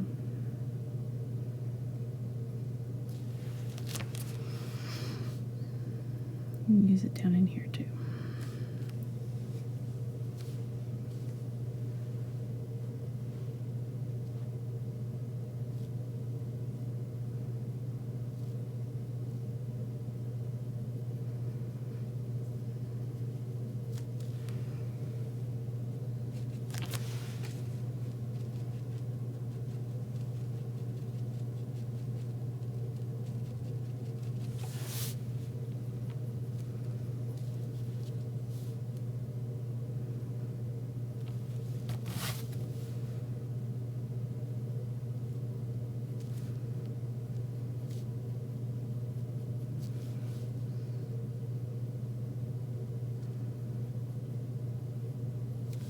A lot of dead space in this one. Sorry. Pretty much repetitive, so there's not a whole lot to say. Dead air? Dead air, yeah, sorry. Did I? Well, yeah, dead space. Okay. But that's okay. I was just looking up some PEONY facts. There you go. Good, Annie. Thank you. So they're native to Asia, Southern Europe, and Western North America. And it is among the longest used flowers in ornamental culture. Whatever that means. The longest used, so it's been around the longest, I maybe? guess so. Used the most in decorating and... Interesting. Yeah. They're gorgeous. That's why.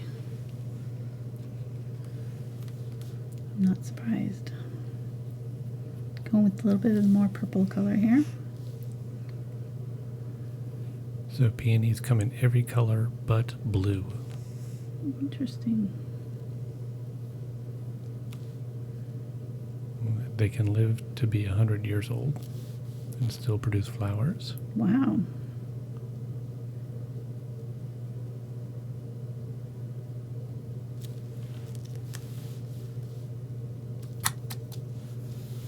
The root and seed of the peony was frequently used in the past for treatment of headaches, asthma, and relieve pain associated with childbirth. That's interesting. That is interesting. The root. Mm-hmm. It's the state flower of Indiana. Go Indiana.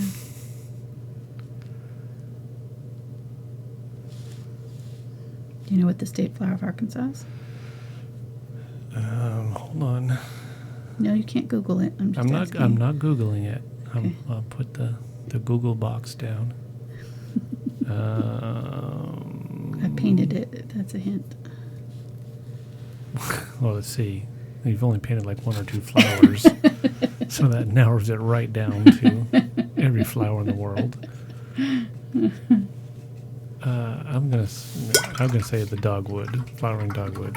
Where's that? No, I guess no. Rose, dandelion. It's a fruit. Apple blossom? Yes. Really? Mm-hmm. Yep.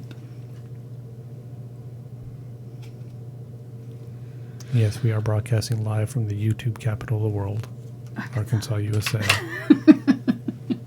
So that's why that's relevant. We didn't just pull the state out. Yeah. Hey. Step right here. Okay, purple. Going in with the purple on this one. Grab some quinacridone. Do the more quinacridone color over here.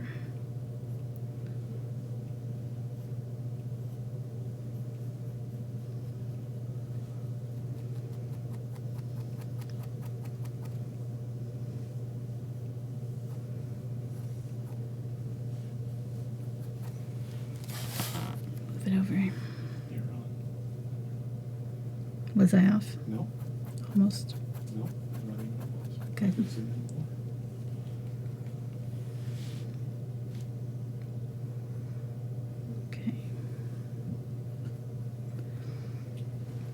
This is the most tedious part, obviously. Just getting all these little sections put in here. Okay, somebody asked if they have a scent, and according to this site, says the pink flowers are more fragrant than the maroon flowers. Ooh, But it doesn't tell me what they smell like. flowers, probably. Probably not like chicken. Probably not. This is probably a safe bet. They may taste like chicken. I don't know. They are cooked, partially cooked and sweetened, and consumed as dessert in No, China. really? Yeah, in China. In China. But again, I haven't validated that statement. Well, if it's on the internet, it's true. So, Of course. so And right now, I don't think anybody's pinned on our map from China. I know. I noticed that. I honestly, I think. Well, I know that we had somebody from Hong Kong, but I don't think that they get YouTube there. I don't think that they have the same internet services. That's what I heard, at least. I don't know if that's true. If you're from China, and I apologize if I'm being offensive, but that's what I'd heard. So, is that they don't. That's why I don't have any China fans. So, I don't have any. We do have a lot of people from India, though. Which I thought was really cool. India, Canada is, I think, our number 2. And then UK and India are right up there for 3rd and 4th. And I think Germany is up there, too, pretty close.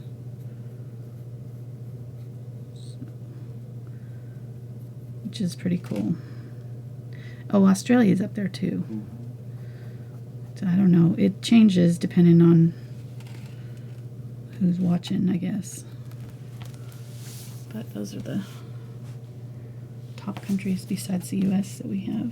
The U.S. is about 50% of our audience, and then the rest is all international folks, which is pretty amazing.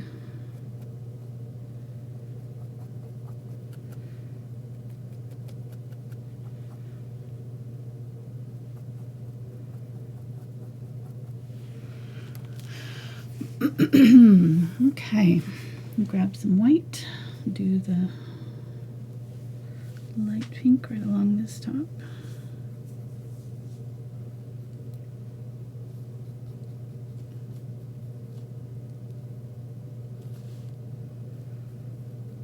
What are we at? 2 hours almost?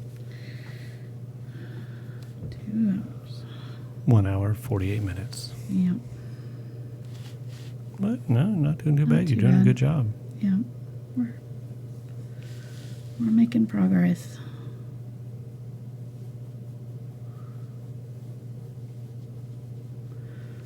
That's why I'm not talking as much, because if I talk, I slow down a little bit. So I'm trying to keep it moving here. Probably not as interesting for folks, but like I said, put on some music and paint along.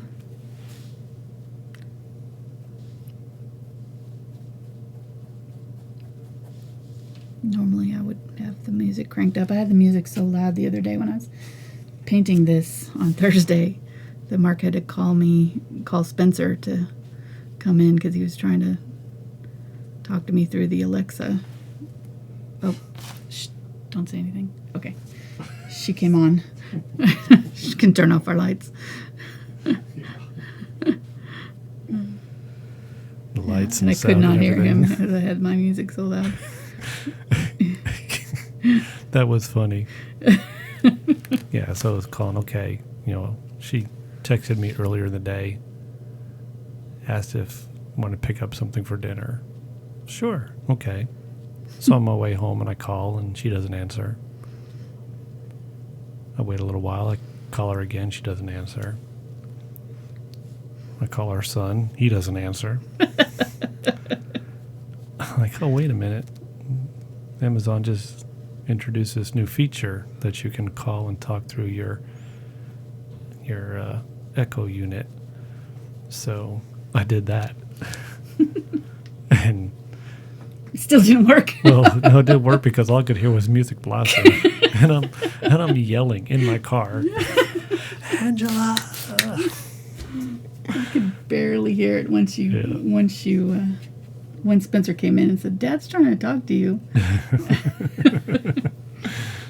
Yeah, that's quite funny. I know. You know,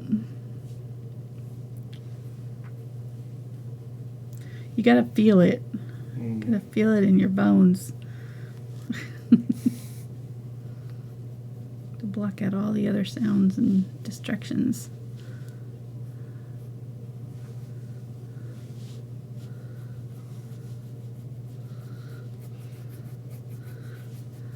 I'll be lucky if I don't need hearing aids at some point. At least I wear them when we go to concerts. I do wear earbuds when we go to concerts. I can't handle that. Oh, somebody suggested I could have turned the music or turned the lights off. I could have done that. Oh, you could have. I could have turned the music off too. No, because I had it on my computer. I was playing it from on my the computer, not computer. on Okay. Alexa. That's why. Oh, okay. Because it would have stopped if I was on Oh, all right. listening to it. Okay, yeah. No, I prefer the Google. We kind of tested. I don't know why I'm talking about this. I don't know. Nothing else to talk about, so might as well. Tested out the Amazon Prime Unlimited Music and the Google Play Music Service Unlimited Music. At the same time, they both had free trials, and the Google Play one was like a couple dollars more, but it included YouTube Red, which allows you to watch YouTube videos with no commercials and also download them and watch them later. Which, by the way, if you I've recommended that before for people who are living in areas where the internet don't want to use up their internet to stream the videos while they're painting. So I think it's like $10 a month or something for YouTube Red. It includes the Google Music Play, which is unlimited music, any band, pretty much any song you can think of, for free. Well, free, you're paying the service to get it, but and I tried both of them. I liked the Amazon Music Unlimited, but I didn't like it as well as the Google Play. I felt like the Google Play Music had better shuffles, so it had better like channels, stations. Alexa tries to. Never mind. Thank you. She tries to. When her lights come on, I start. My heart rate goes up. I'm like, no, don't do it.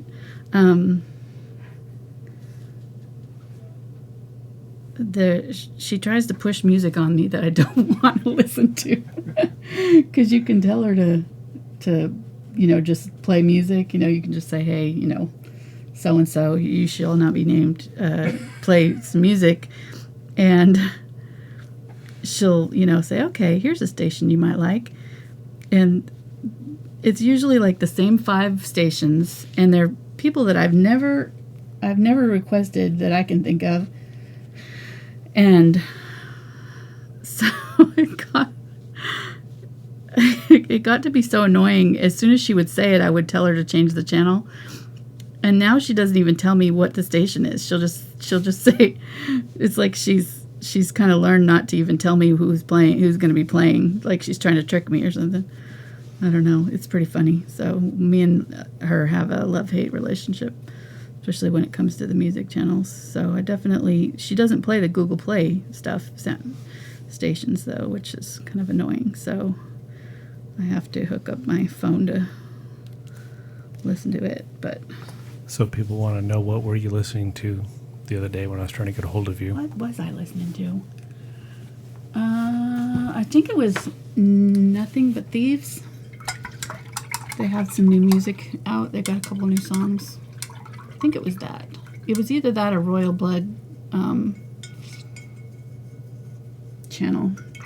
It was the rock channel. Royal Blood has a new album out too that I like them. They're when I'm feeling the. Mostly I listen to alternative stuff, but every now and then I get in the mood for something a little bit louder. Okay, this is the kind of medium pink color, and I'm just going to go ahead and go over the top of this so that I have it making sense, and I'm going to pull that all the way to right there. That petal is going to go all the way over. And then I'm going to grab the white and do over the top of it.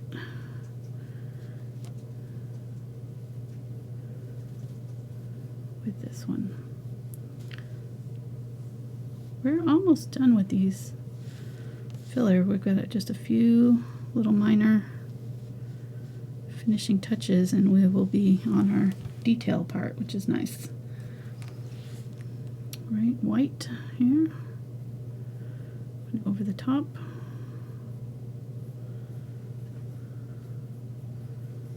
It's mixing with the pink in my brush, creating kind of streaks.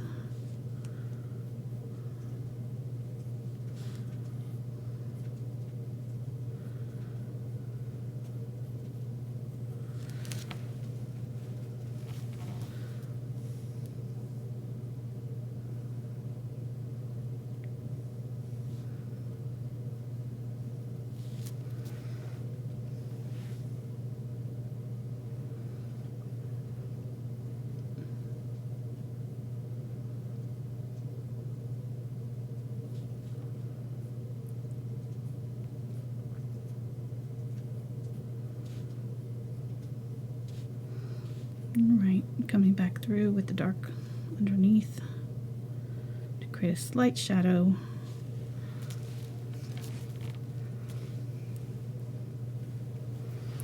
And I'm just going to tap in with this light pink color along the top edge of these flowers.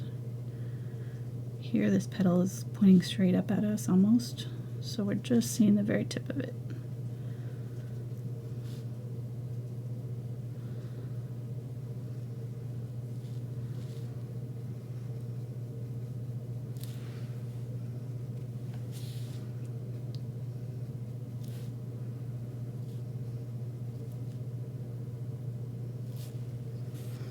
And when I get around the corner, I can press my brush flat and just kind of use the edge to draw my line for me.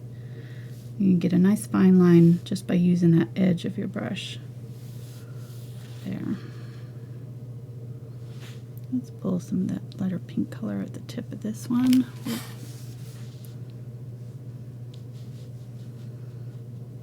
This is where I'm almost dry brushing. I'm very little paint that I'm pushing down on to the canvas here.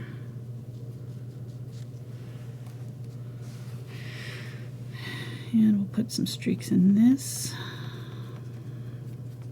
Kind of use the edge of my brush and kind of draw in some lines with it.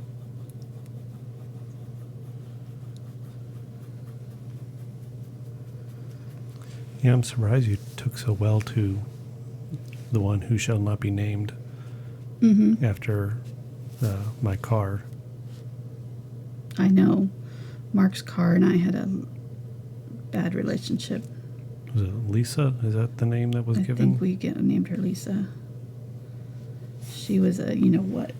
She was always telling you to put your seatbelt on. I know. And it was like, I know, Lisa. I'm trying to get my purse put away. Leave me alone. I'll put it on. Every time. She was, and then in the parking lot, every time. I was the only one she picked on. And then she did something else too. I can't remember. There was something else that she would do. But yeah, me and the artificial intelligence things girls don't get along all that well for some reason.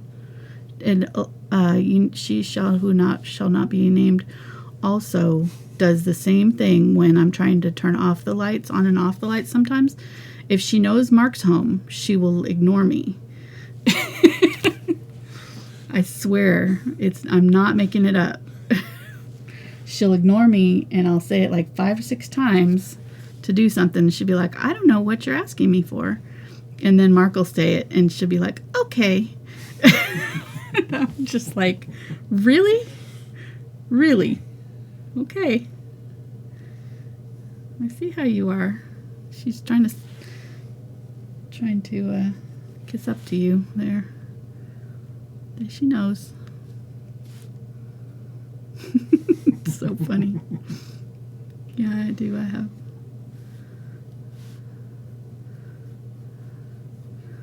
Love-hate relationship with them, for sure. I think that's why she plays the weird music. I think she's doing it on purpose. She's like, she really hates these guys. I'm going to play that again. Oh my gosh. I hadn't thought of that. I think I'm onto something.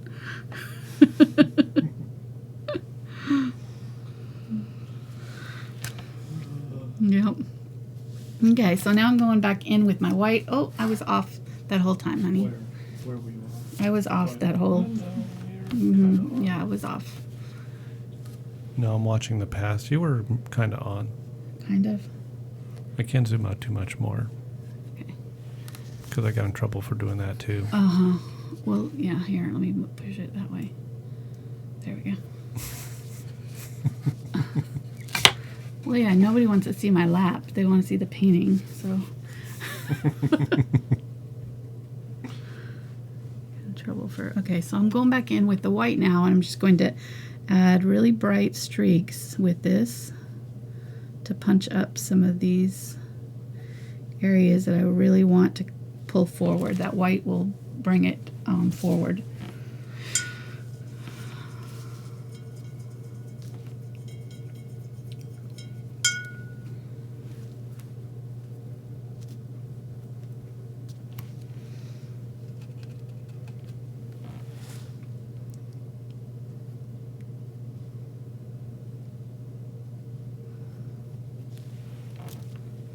And this is where you can kind of alter the edges of them too, bring them out a little bit more if you want. If you decide you want some of them to stick up a little bit more than others. That white is one of the most opaque colors you can use, so it'll really cover pretty well the colors underneath.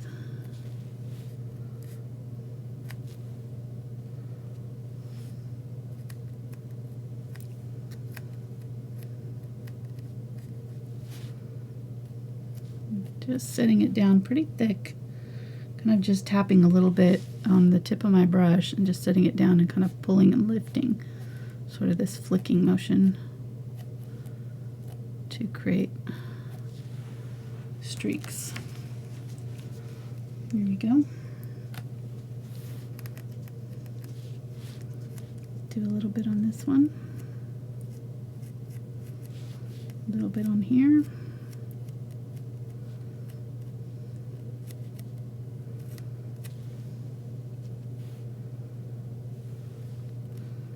All the petals that are on top are going to get just a little bit of white, most of them. Unless they're tucked down inside, they're going to get just a little extra bit of white.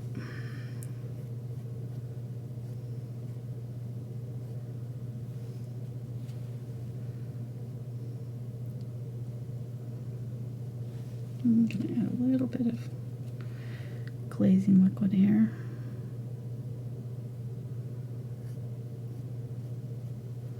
Make it a little smoother.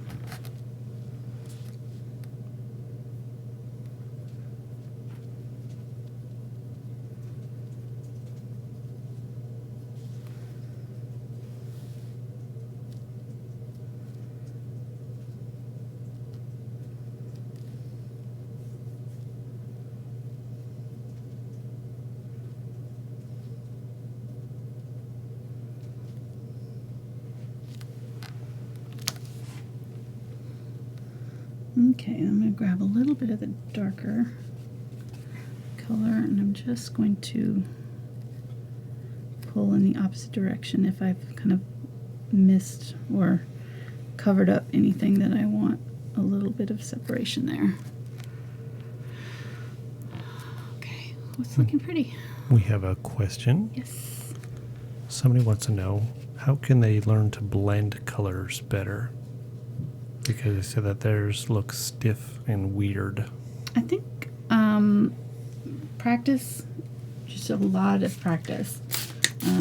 The more that you get comfortable with, manipulating paints, the easier it'll be. So I think sometimes it can be application problems. So you can either have too little water in your brush, too much water in your brush, too little paint, too much paint. So it's kind of a very fine balance finding.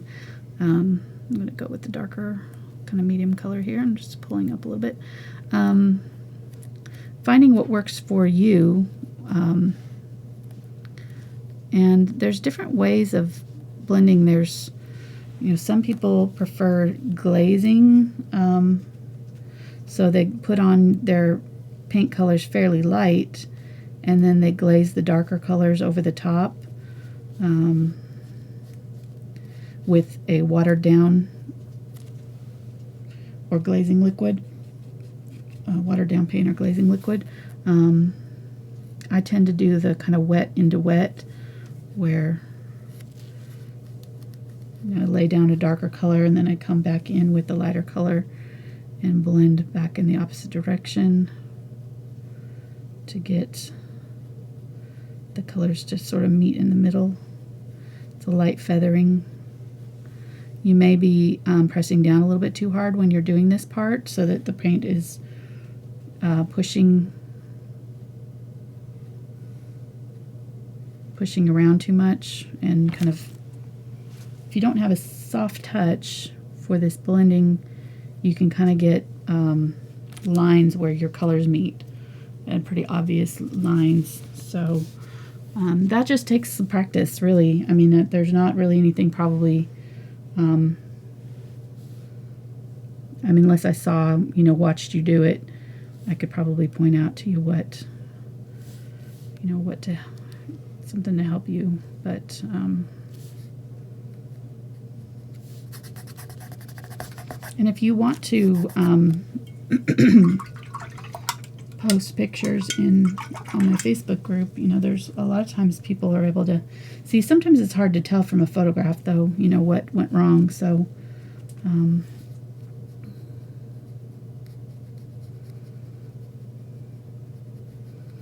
that is one of the things that I miss about painting with people live, is being able to help right there on the spot. What? Go ahead. What were you saying, hon? No, I'm reading comments of the person's, I think, is watching it delayed. Oh. Because it just said that, laughed out loud, not like chicken. No. So, Maria wants to know, why don't here. I mention people's names when I give the questions? Oh, you can. So yeah. I can, I don't it. know if people want me to or not, but I will. So Absolutely. that's for Maria. Okay. And somebody wanted to know, why don't you turn the painting around when you're doing the different petals, different directions? My answer is, you like to get your hand in the paint. That too. This one, since I'm not doing like straight lines, I tend to do that when I'm having to do straight lines and things like that. But this one's pretty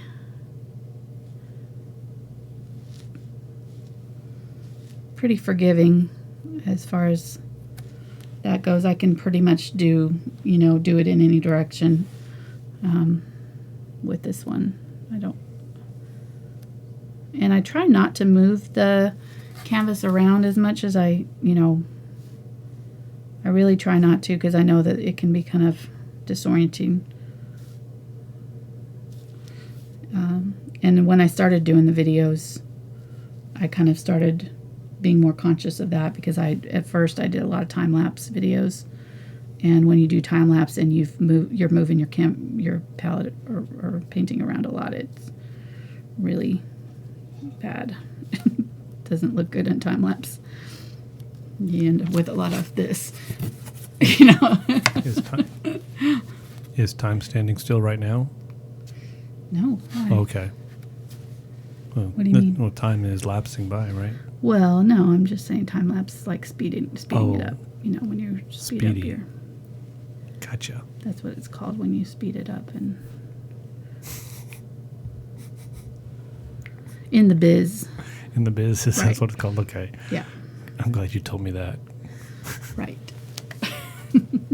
I thought you were just painting it like you stole it. Paint it like you stole it.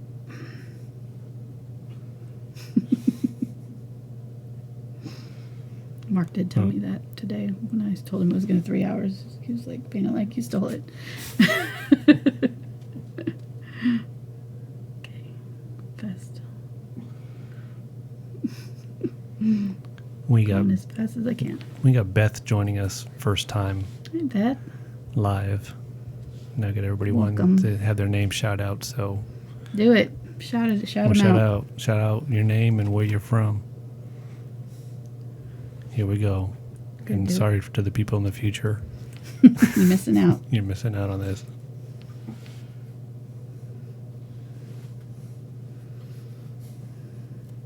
Dude, I thought you were going to shout out a bunch of names. Well, they're not saying shout out my name yet. Oh, They're okay. delayed. Got it. I understand now. Okay, so just going through here with the white still. So Mac wants to know, do you recommend putting on layers of paint until it looks right? Like if you're learning how to blend. Absolutely. Yes. Yes. Okay. Yes, layers are the big thing with acrylics for sure. Oh man, this is going to be rapid fire name mentioning here. Do it. Mary from Arizona. Karen from Columbus, Ohio. Hope I missed somebody. Slow down. Dina from Woodlands. Carol from Australia. Nice. Maria's from Spain. Let's see, we got Beth in Louisiana. We got our mods Kim Sim and Mona are here with us today. I'm just going to say Jennifer because I cannot pronounce her name, even though she challenged me to.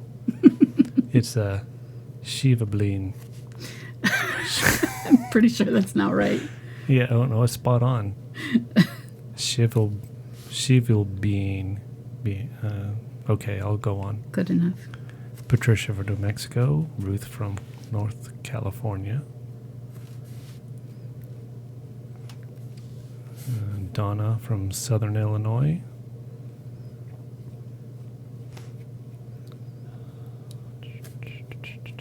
Trudy from New Zealand. That's just amazing still. I There's know. people all over the world. Exactly. It's incredible. We got Marie in Connecticut. New Zealand. She's probably up late. New Zealand. It's No, probably, it's morning there. It's morning. Okay. Yeah, there, and it's Sunday there. Wow. Sandra from Texas. Kim is in Kim Sims from Northern Illinois. I think I knew that. Marilyn from Kentucky. Gail, Indiana. Sheila, Indiana. So this is their state flower. If we remember our trivia there. Oh, that's right. Very good. Lady from Illinois. Cold Mountain Peaks, Connecticut. Dominique, or Maud from Maine. Up from my nice. home neck of the Area? woods. Yeah. Mark's a New England boy. Yeah. New Hampshire. Sue Clark from Central Minnesota. Tammy from Pennsylvania. Mona and Kim from LOL Mark.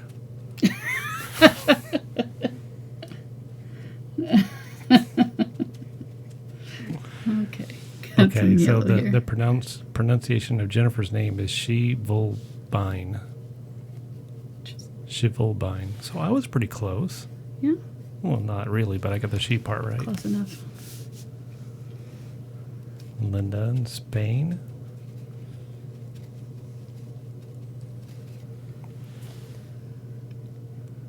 There's an artist named Maria in Spain that I follow on YouTube. I know you said somebody from Maria is from Spain there. She's probably not the same person, but if it Maybe is. it is. Huh? Maybe it Could be. is. It's like Maria Rosenskaya or something like that. I don't know. I should probably know that. Or no, it might be Maria Alvarez. I don't know. I follow too many people on YouTube. We got Simone from Canada. Miriam from Puerto Rico. Irla from Canada. Quinacridone Magenta here. Oh, yeah, throw in some paint lingo Nope, in there. it's okay. Just keep on going. Angela from Salem, Oregon. Oh, my brother was born in Salem, and he named his first daughter Salem after Yeah, but that was Salem, Massachusetts. not Oregon. Oh, Oregon. Sorry. Other part of the country. True. I missed that part. Sorry. Hemanath is from New Delhi, India. Ooh. It's 3 a.m. there. Wow. Tony's in New Orleans. Linda from Nevada. Man, Kim from Washington State.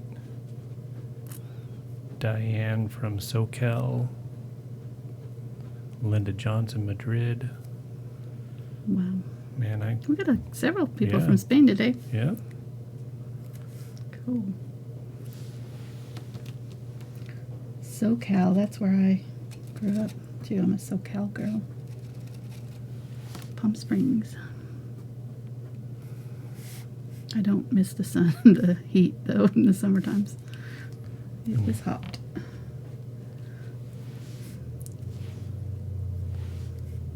We got Sin K Quinacridone here. from Iowa. What? I'll just read names in the background, kind of like music. There you go. Angie from Cincinnati, Iowa. Oh, now people are saying where they were born. Oh my. I'm not going there. Sorry. Donna from Branson. Princeton, nice. We go up there quite often. Me is from Norwich, UK. Maria. From where? Norwich? Norwich. Yep. UK is on my bucket list. That's one of the places I really want to visit someday. Mark and Stephanie are here with us from Hey, Mark Vancouver. and Steph. Mona's inviting us to come over to her place. Oh. She says it's 57 degrees there. Oh man, Mona. That's just. We have to find out get a plane ticket here. I know. It's like 157 here, I think. Or it just feels like it most days. Okay, we're getting there. Just adding these bright highlights and going through and making sure that I've got good separation between my colors, adding dark if I need it, adding light colors where it's needed. More white up here. Alicia from Yorkshire, England, says that you started her painting for the first time in her life. Wow. That's pretty cool. Mm-hmm.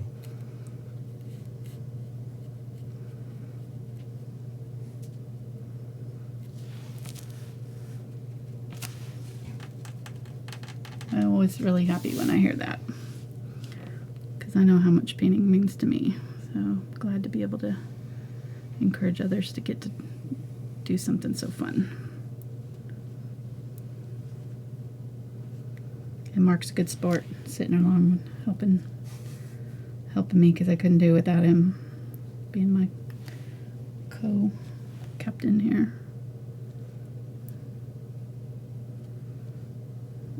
and we don't want me to record videos. It's just not. I tried that for about a year and just couldn't get more than one every week or two. So this allows me to do 2 a week and easily keep up with them fairly easy most weeks. I get to play with electronics. You get to play with paint. Exactly. Everyone is happy. Everybody's good. That's right. Okay, now we're going to shout out everybody's ages. Are we ready? Hey, they're throwing it out there, so it's fodder for me. I don't think they. It may or may not be true. Out. Mona, she's 22. Nice. Mona. Very good. Kim Sim, she's 25. Okay, it sounded too much like a dating service now. That's true. We'll stop there. We'll go back and erase that part of the video.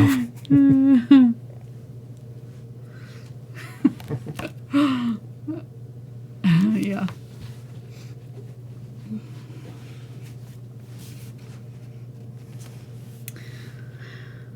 Oh, goodness. I'm going to take your mic away from you soon. Just saying.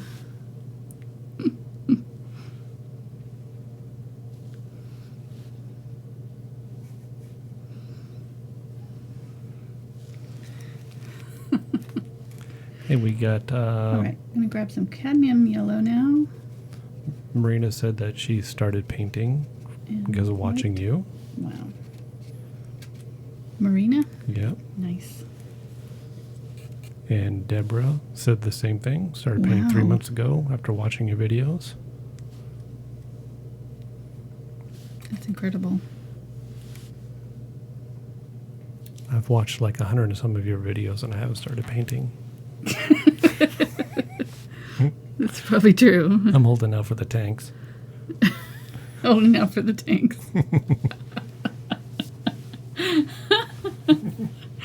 Oh gosh. Okay, adding a little bit of yellow tint to some of these petals, just for a little bit of different, unexpected pop of color.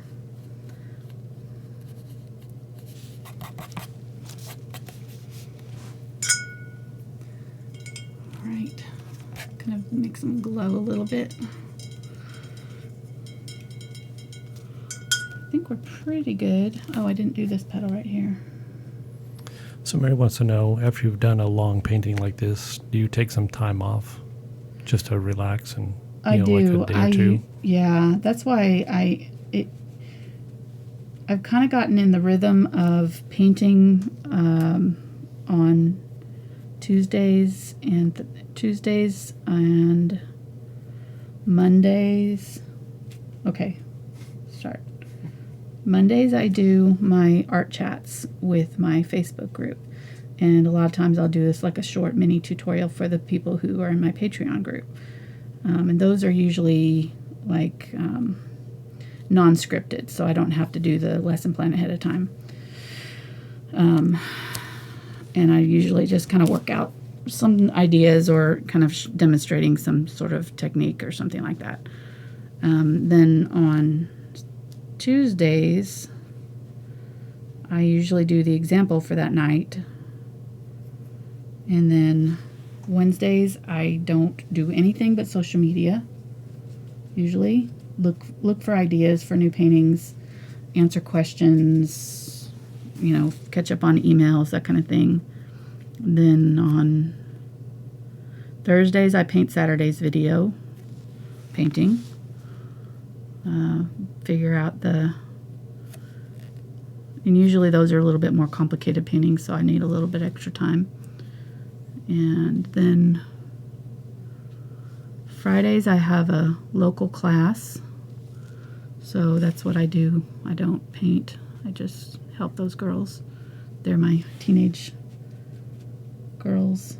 They've been taking classes from me since they were little, probably about 8-9 years now. And they're the only ones that I do that with anymore.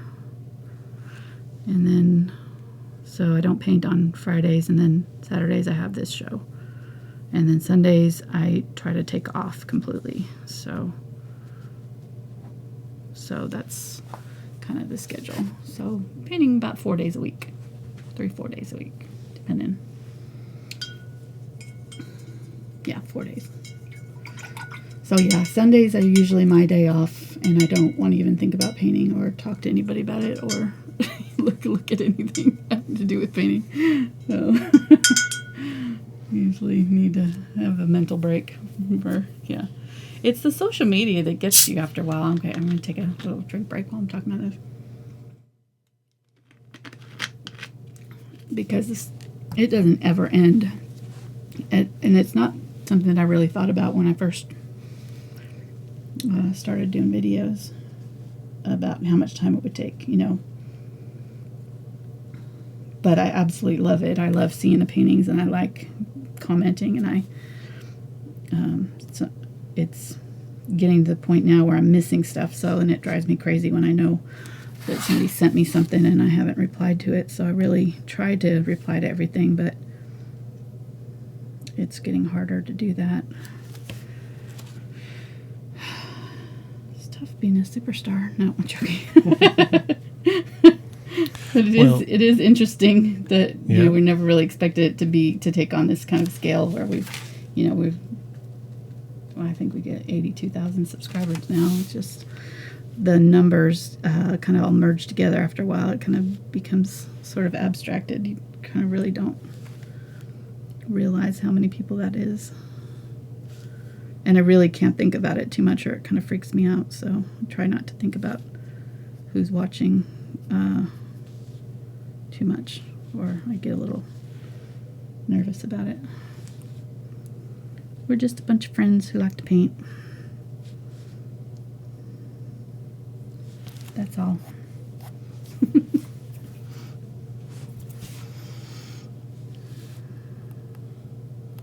Sorry, I don't know how I got on that. Oh, no.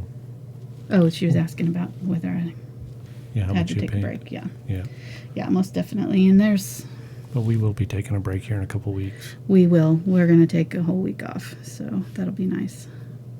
Are we doing any pre-recorded stuff? I think so. We'll, it'll be the first week in August. We'll have some pre-recorded videos for, I think, either that or none. I don't know. I really am going to try to record some stuff so we at least... That's August 2017. Yes. Yeah. Well, I mean, it's weird to think that, you know, people will be watching this video. It's true. In 2018, 19, 20, so. True.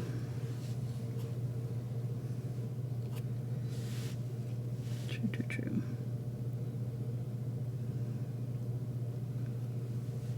And have the boys watch the dog for us. It's nice having older boys so they can leave them on their own. Adult boys, I should say.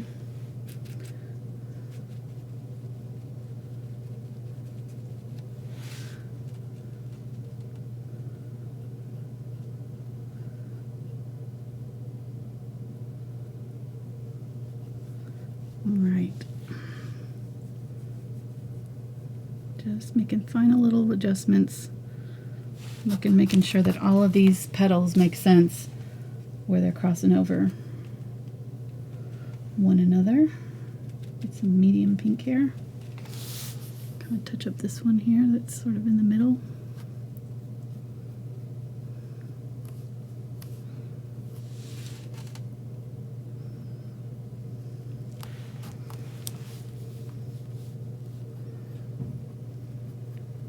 About how long would you recommend somebody waiting before they varnish their painting?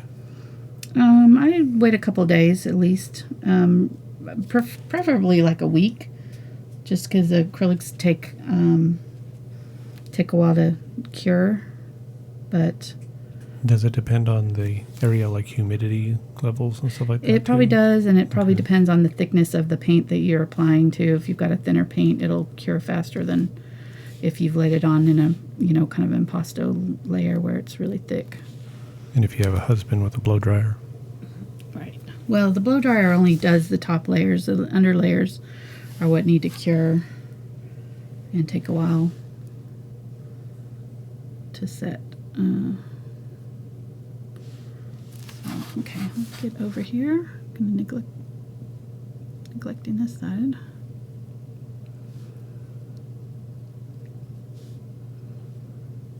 Some of that bright white.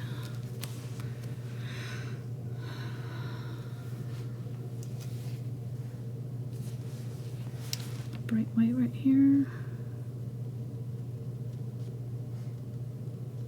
And you'll find that the white is going to take 2 or 3 coats for it to cover and look bright.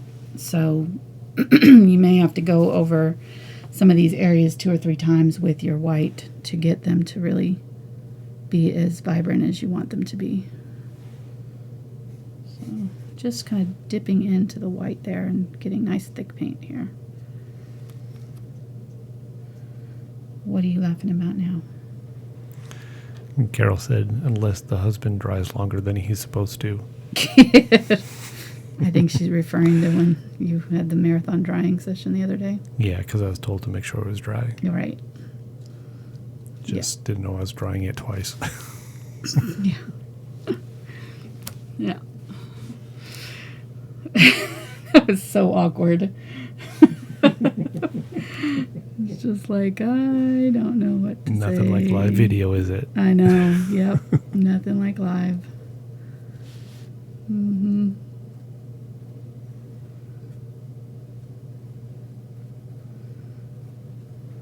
But we have really grown to like this format. Absolutely. Because it's so much more natural, so much more us. Yeah.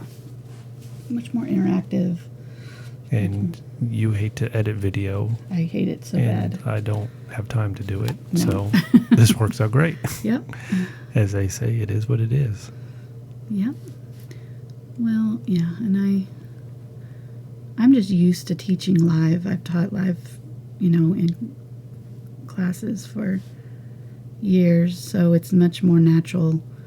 I've found very awkward to sit in a room by myself and talk to myself. I tend to end up having to do many takes, and I'm very self-conscious about what I'm saying.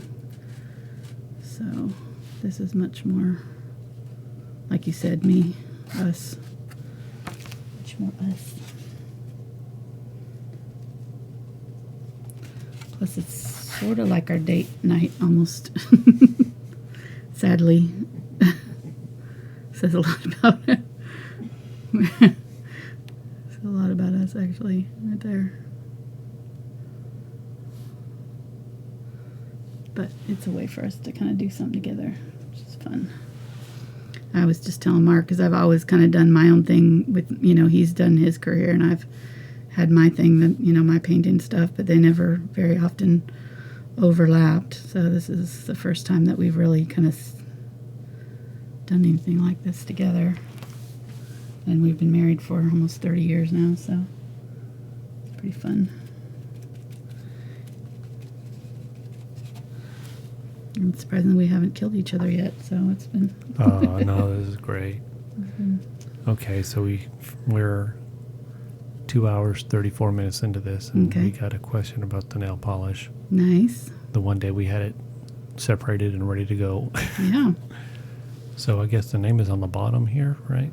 What's on the top? Well, it's on the top, but it's the bottom line. I think so. Smart Teas. Yes. Smart Teas Smart by Teas. Sally Henson, Miracle Gel. We can still do a sponsorship there, Sally Henson. Give us a call. Send us an email. Yep. I think it'd be a smart sponsorship. Hey, if they sponsor us, I'll even put nail polish on. I'll pay you to do that. You'll pay.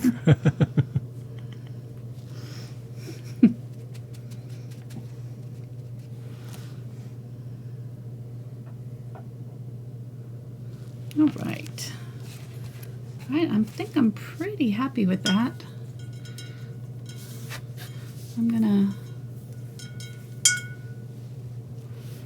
Add a little bit of shadow. So, back on the varnish question, they want to know: what do you use? Do you use like a matte or satin or a gloss or? I tend to like to use a matte, or I mean a satin or a gloss. The one that I Liquitex has a varnish that I use that's Liquitex Gloss Matte Medium in varnish. That is the one that I tend to use the most. There's also a Deco Art varnish, so on like smaller pieces I'll use that one. It's a little bit easier to use. It doesn't, the one thing about the, oh here, I'm gonna grab the blending medium here.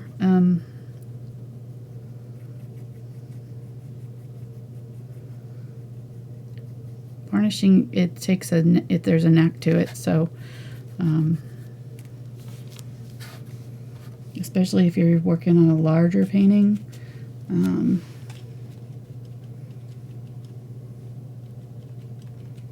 I like to, you definitely want to have a good brush for it that's a large brush.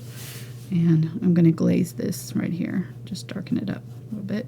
I've already got the color down, so I'm just going to kind of change the, or I've got the kind of white color in there. Just going to change the color.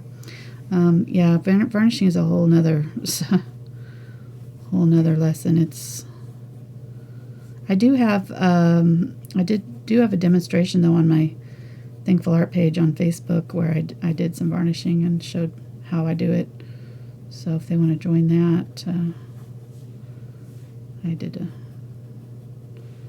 a video. I tend to do smaller videos. Last week I talked about overcoming fears in painting, and I quoted some famous artists that had interesting quotes about their frustrations in painting, which I thought was encouraging to me, because you think about Monet and Van Gogh and all these people, and you think that they obviously knew what they were doing and they never had any issues with painting, and that's so not true. You know, painting is an art, not a science, and it is very frustration is kind of built into the process, because it's not a paint, you know. I don't know, when you're designing paintings yourself and you have something in your head that you're trying to get out on canvas, sometimes it can be a frustrating proposition, and it's just interesting to see that that's true for all artists, even those who've been painting for a long time that you admire and think probably had their act together. That we all struggle with it from time to time. And the more you think you know, the less you know. Seems like the longer that I paint, the more I realize I don't know about it. Okay, I'm gonna put in my green background now. So grab the Ultramarine Blue.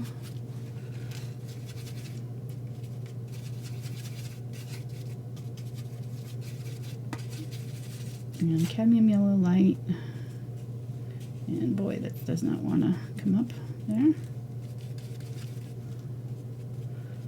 going to have to put out some fresh paint there. So I dried up.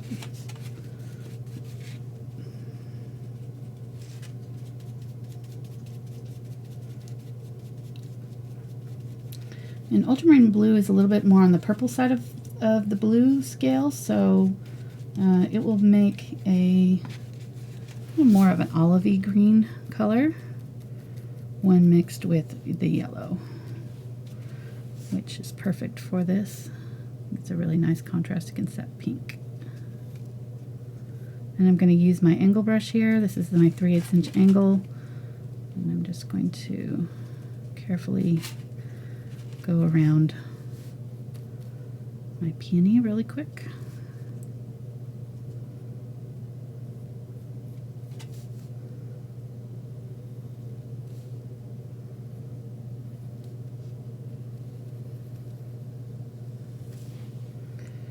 add a tiny bit of white so that it covers a little bit better.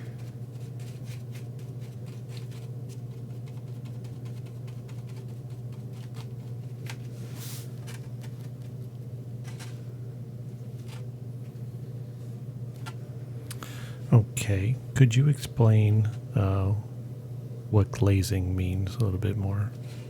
Glazing is when you go over lighter layers of paint with a darker color that's thinned. So it's funny that you say that, because I actually was looking this up, and I've used wash. I've used the term wash in interchangeably with glazing, but technically glazing or wash is for your background layer, apparently. Now, I don't know if I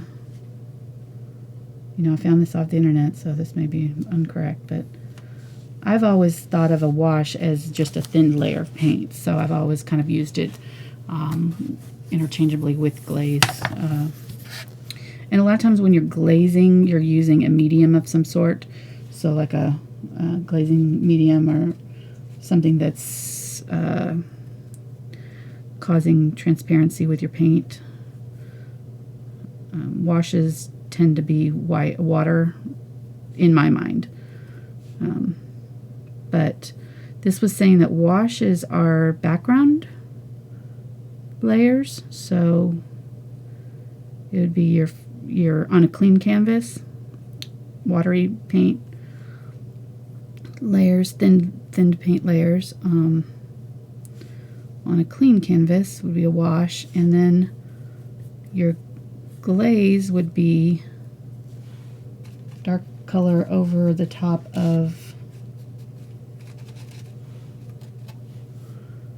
a lighter color, and a scumble is lighter color over the top of a dark color that is also thinned paint that's either brushed on in a scrubbing motion or with thin paint. So and the reason that I got on that is because I got an email from Winsor Newton, has that Master Arts class that they sent me some stuff a while back to give away, and they were advertising their Master Art class thing, and so I get these emails once a month about different topics, and it was saying scumbling and oil painting. A lot of them are oil and watercolor based, but they're still interesting. And it was saying scumbling and oil paint, so I just was kind of curious to see what they were doing, and it was basically they were just washing, or they had a thinned white paint that was going over the top, thinned white, transparent white, going over the top of darker colors, and they were calling it scumbling. So I've always thought of scumbling as dry brushing, kind of scraping motion, but apparently it's more to do with the transparency of the color than the technique. So anyhow, interesting. So there we go. Still learning. I am so pumped right now. Didn't know that, did you? That was like a coach's pep talk speech before the big game. Quiet. I thought it was interesting. No, it was, honestly. It's always interesting to me when I've thought something, for so many years, especially because you've been painting for so long, that when I hear something that's different from what I thought, it's always kind of like, what? And especially because I'm supposed to be teaching it. I guess I should know what I'm talking about, huh? A little bit, maybe. I don't know. Hopefully. I just wing it. I know. Well, some days I feel like I'm doing that. Trust me. I mean, you still don't know to start on the left side of the painting I know. and then paint to the right so you don't get it all over your hands, but One of these days I'll get that right. we're still working on that.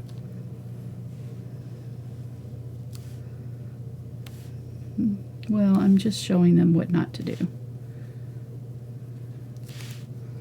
then when they see me get paint all over my hands, they're like, probably shouldn't do that.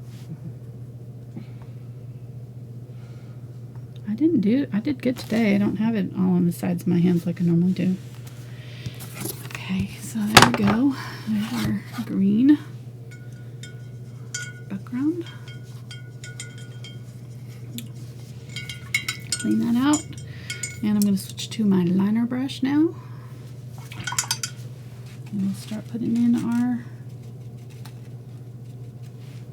center of our flower. I'm going to grab the cadmium yellow medium, a little bit of the orangey color here. I'm kind of mixing a little bit of the yellow, Indian yellow, with some of the Quinacridone Magenta that's near it. I've got that on my brush too. I'm going to grab a little bit of white to make it more opaque. And I may grab a little bit of that green too. Just want a little bit of that slight bit of green color. There we go. Yeah, that's the right color. Just want it to be fairly dark. It should be similar to the background color, just slightly different color. And I'm going to start creating these lines that are going to come from the star shape and go out.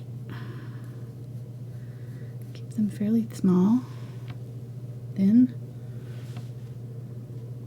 and you can overlap them a little bit.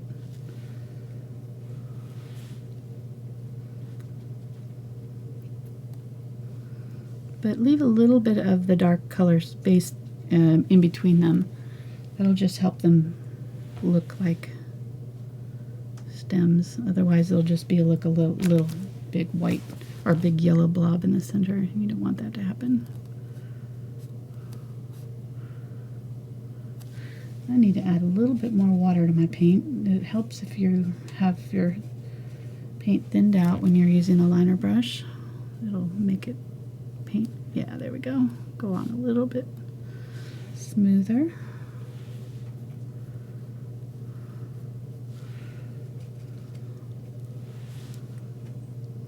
There we go. And don't worry too much about this. We can always cover over if we get on top of our white here. So you want these to look like they're tucked up underneath there.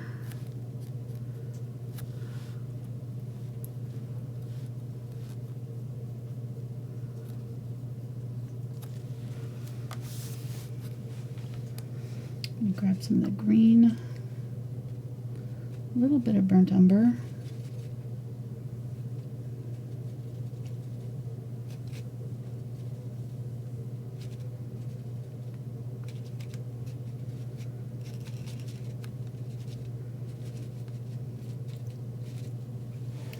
kind of mixing with the white too and the yellow.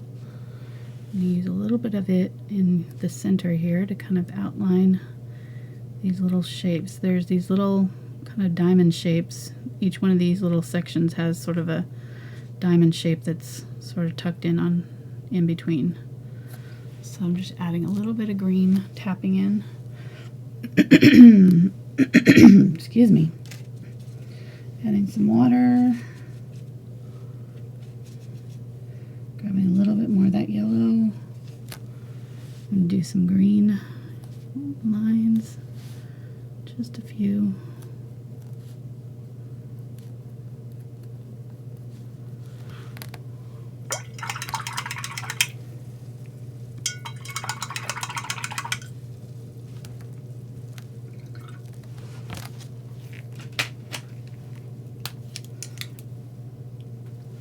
Get some cadmium yellow light. Cadmium yellow light is just a little bit more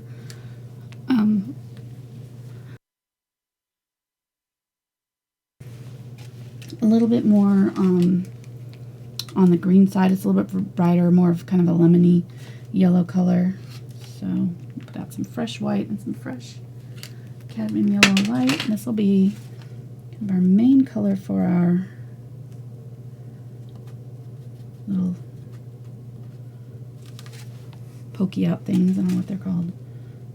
And I'm going to grab some cadmium yellow medium too. So I've got kind of both cadmium yellow light with white, cadmium yellow medium on my brush. They're all kind of mixed together. So I'm going to have multiple colors here, and I'm going to put a few stems in.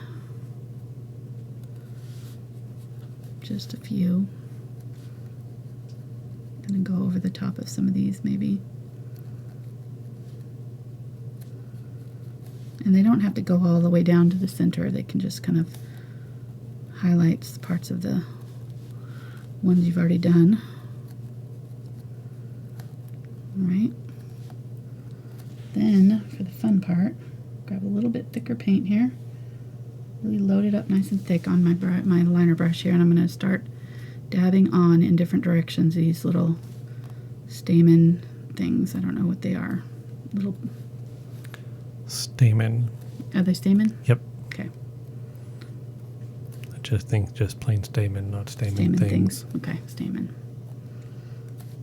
And just go over the top a little bit of your center there sometimes. You can grab a little bit of the darker and do a few with the little bit darker colors.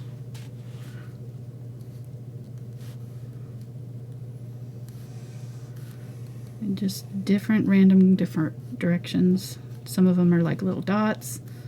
Some of them going sideways. Some of them kind of curve a little bit, so some of these ones might be curved. Grab a little bit of that lemon yellow mixture.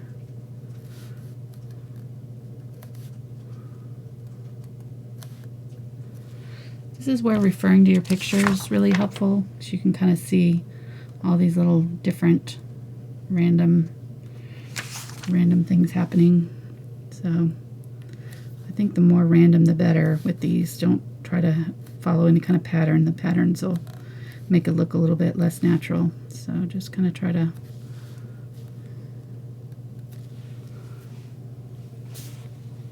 cute.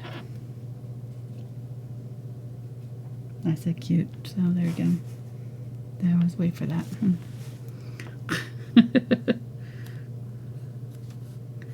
Going with the darker here.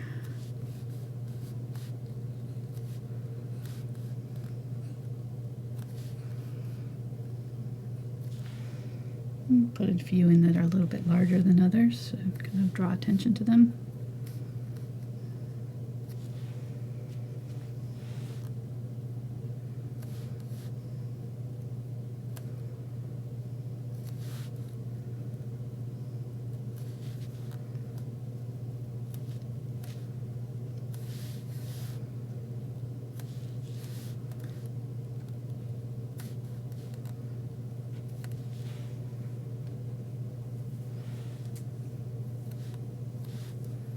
Go right up next to those petals there, so they look like they're tucked in there.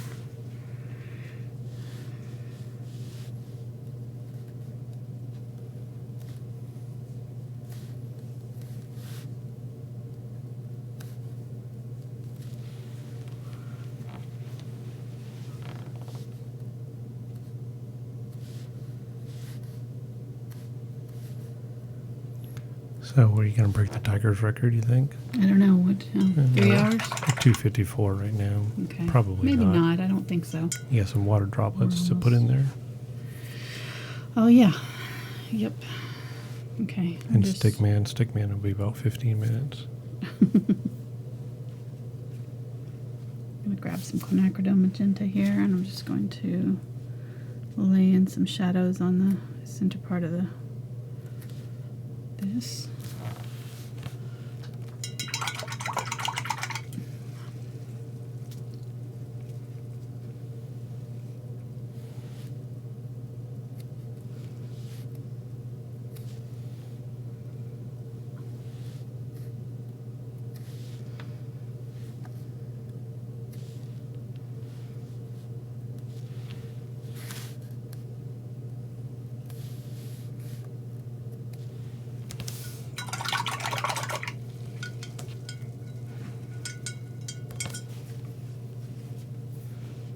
Okay, I think I'm happy with that. Let's go ahead and do the water droplets here. So for that, I'm going to switch to a smaller flat brush. And I'm going to use the liner. A little bit of the purple, so if I can get a little bit of the quinacridone and I don't know. Yeah, I've got enough. Make a purple out of the quinacridone and ultramarine there, and I'm going to just outline where I want my water droplet to be. It doesn't have to be a perfect circle. It can be kind of oval shaped. There we go. I want to have a faint outline at the top, and then the bottom will be a little bit darker. Let's do another one over here, a little bit smaller.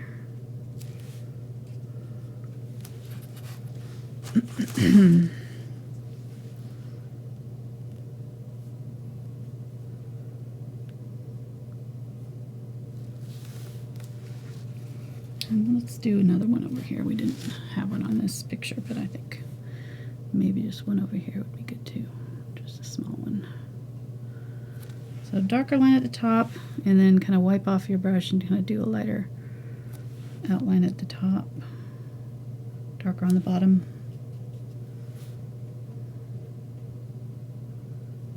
Okay. Oops. I was in. Okay. And then I'm going to use a little bit of Quinacridone Magenta, mix up a kind of a light pink color. Come on. Gotta get some that's clean. There's some white. A little bit of Quinacridone.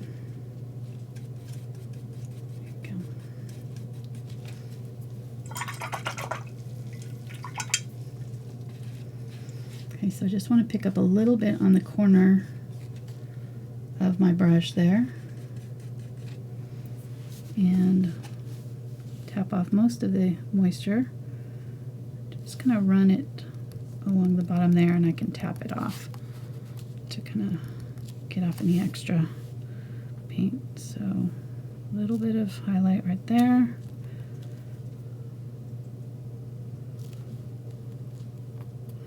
Got a little bit of pink into it, so it just kind of isn't pure white. Pure white would be a little bit harsh.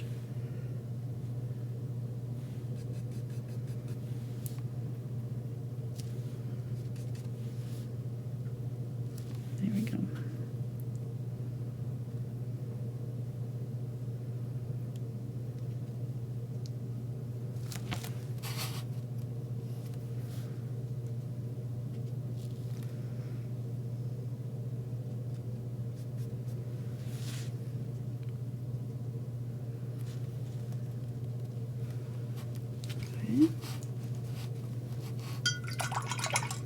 And then I'm going to switch back to my liner brush. I'll grab some white, thin it down with some water. I'm going to go along the top edge with a line of white. Oh, I was off camera there. Why don't you take off the side or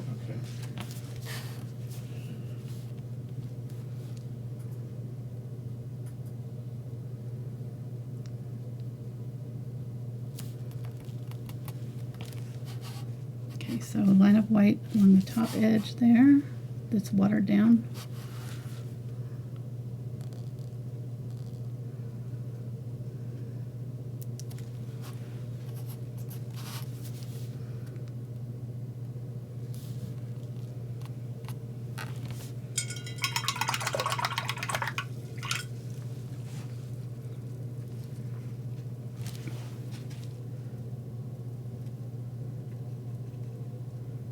More white and a little bit of water, but more almost full strength here. And we'll do just a small comma stroke, zoom way in on this. There we go, that's good. Small comma stroke there, and then another brighter white dot right here.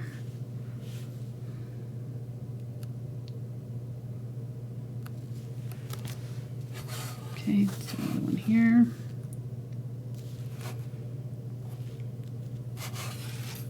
And then this one.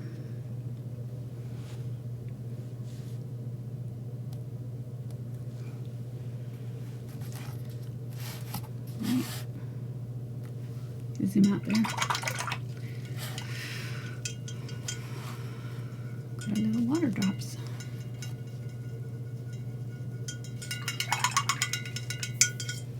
Okay, let me sign it. I'm just going to use my Pigma marker here. It's a waterproof, light fast marker.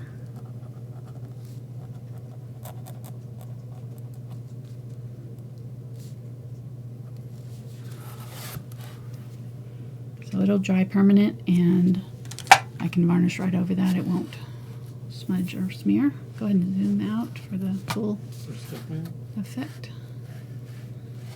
There we go. Finish painting. I want to do a little bit. I'm noticing up here that it's looking a little bit in need of some attention. A little bit of white and quinacridone. Just gonna streak in some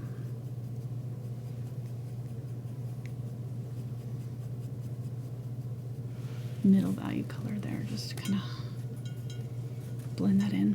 Okay. I don't know what we need to do on Stickman. I guess we'll do a quick peony for him. So, kind of dark center, and then white petals all the way around it. I don't know, this is looking really bad. Let's go some brown.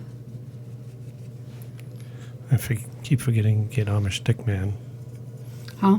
I keep forgetting to get Amish Stickman. I know, he's in my car. Well, I'm going to get it right after the show. Okay. Remember this time. White dots here.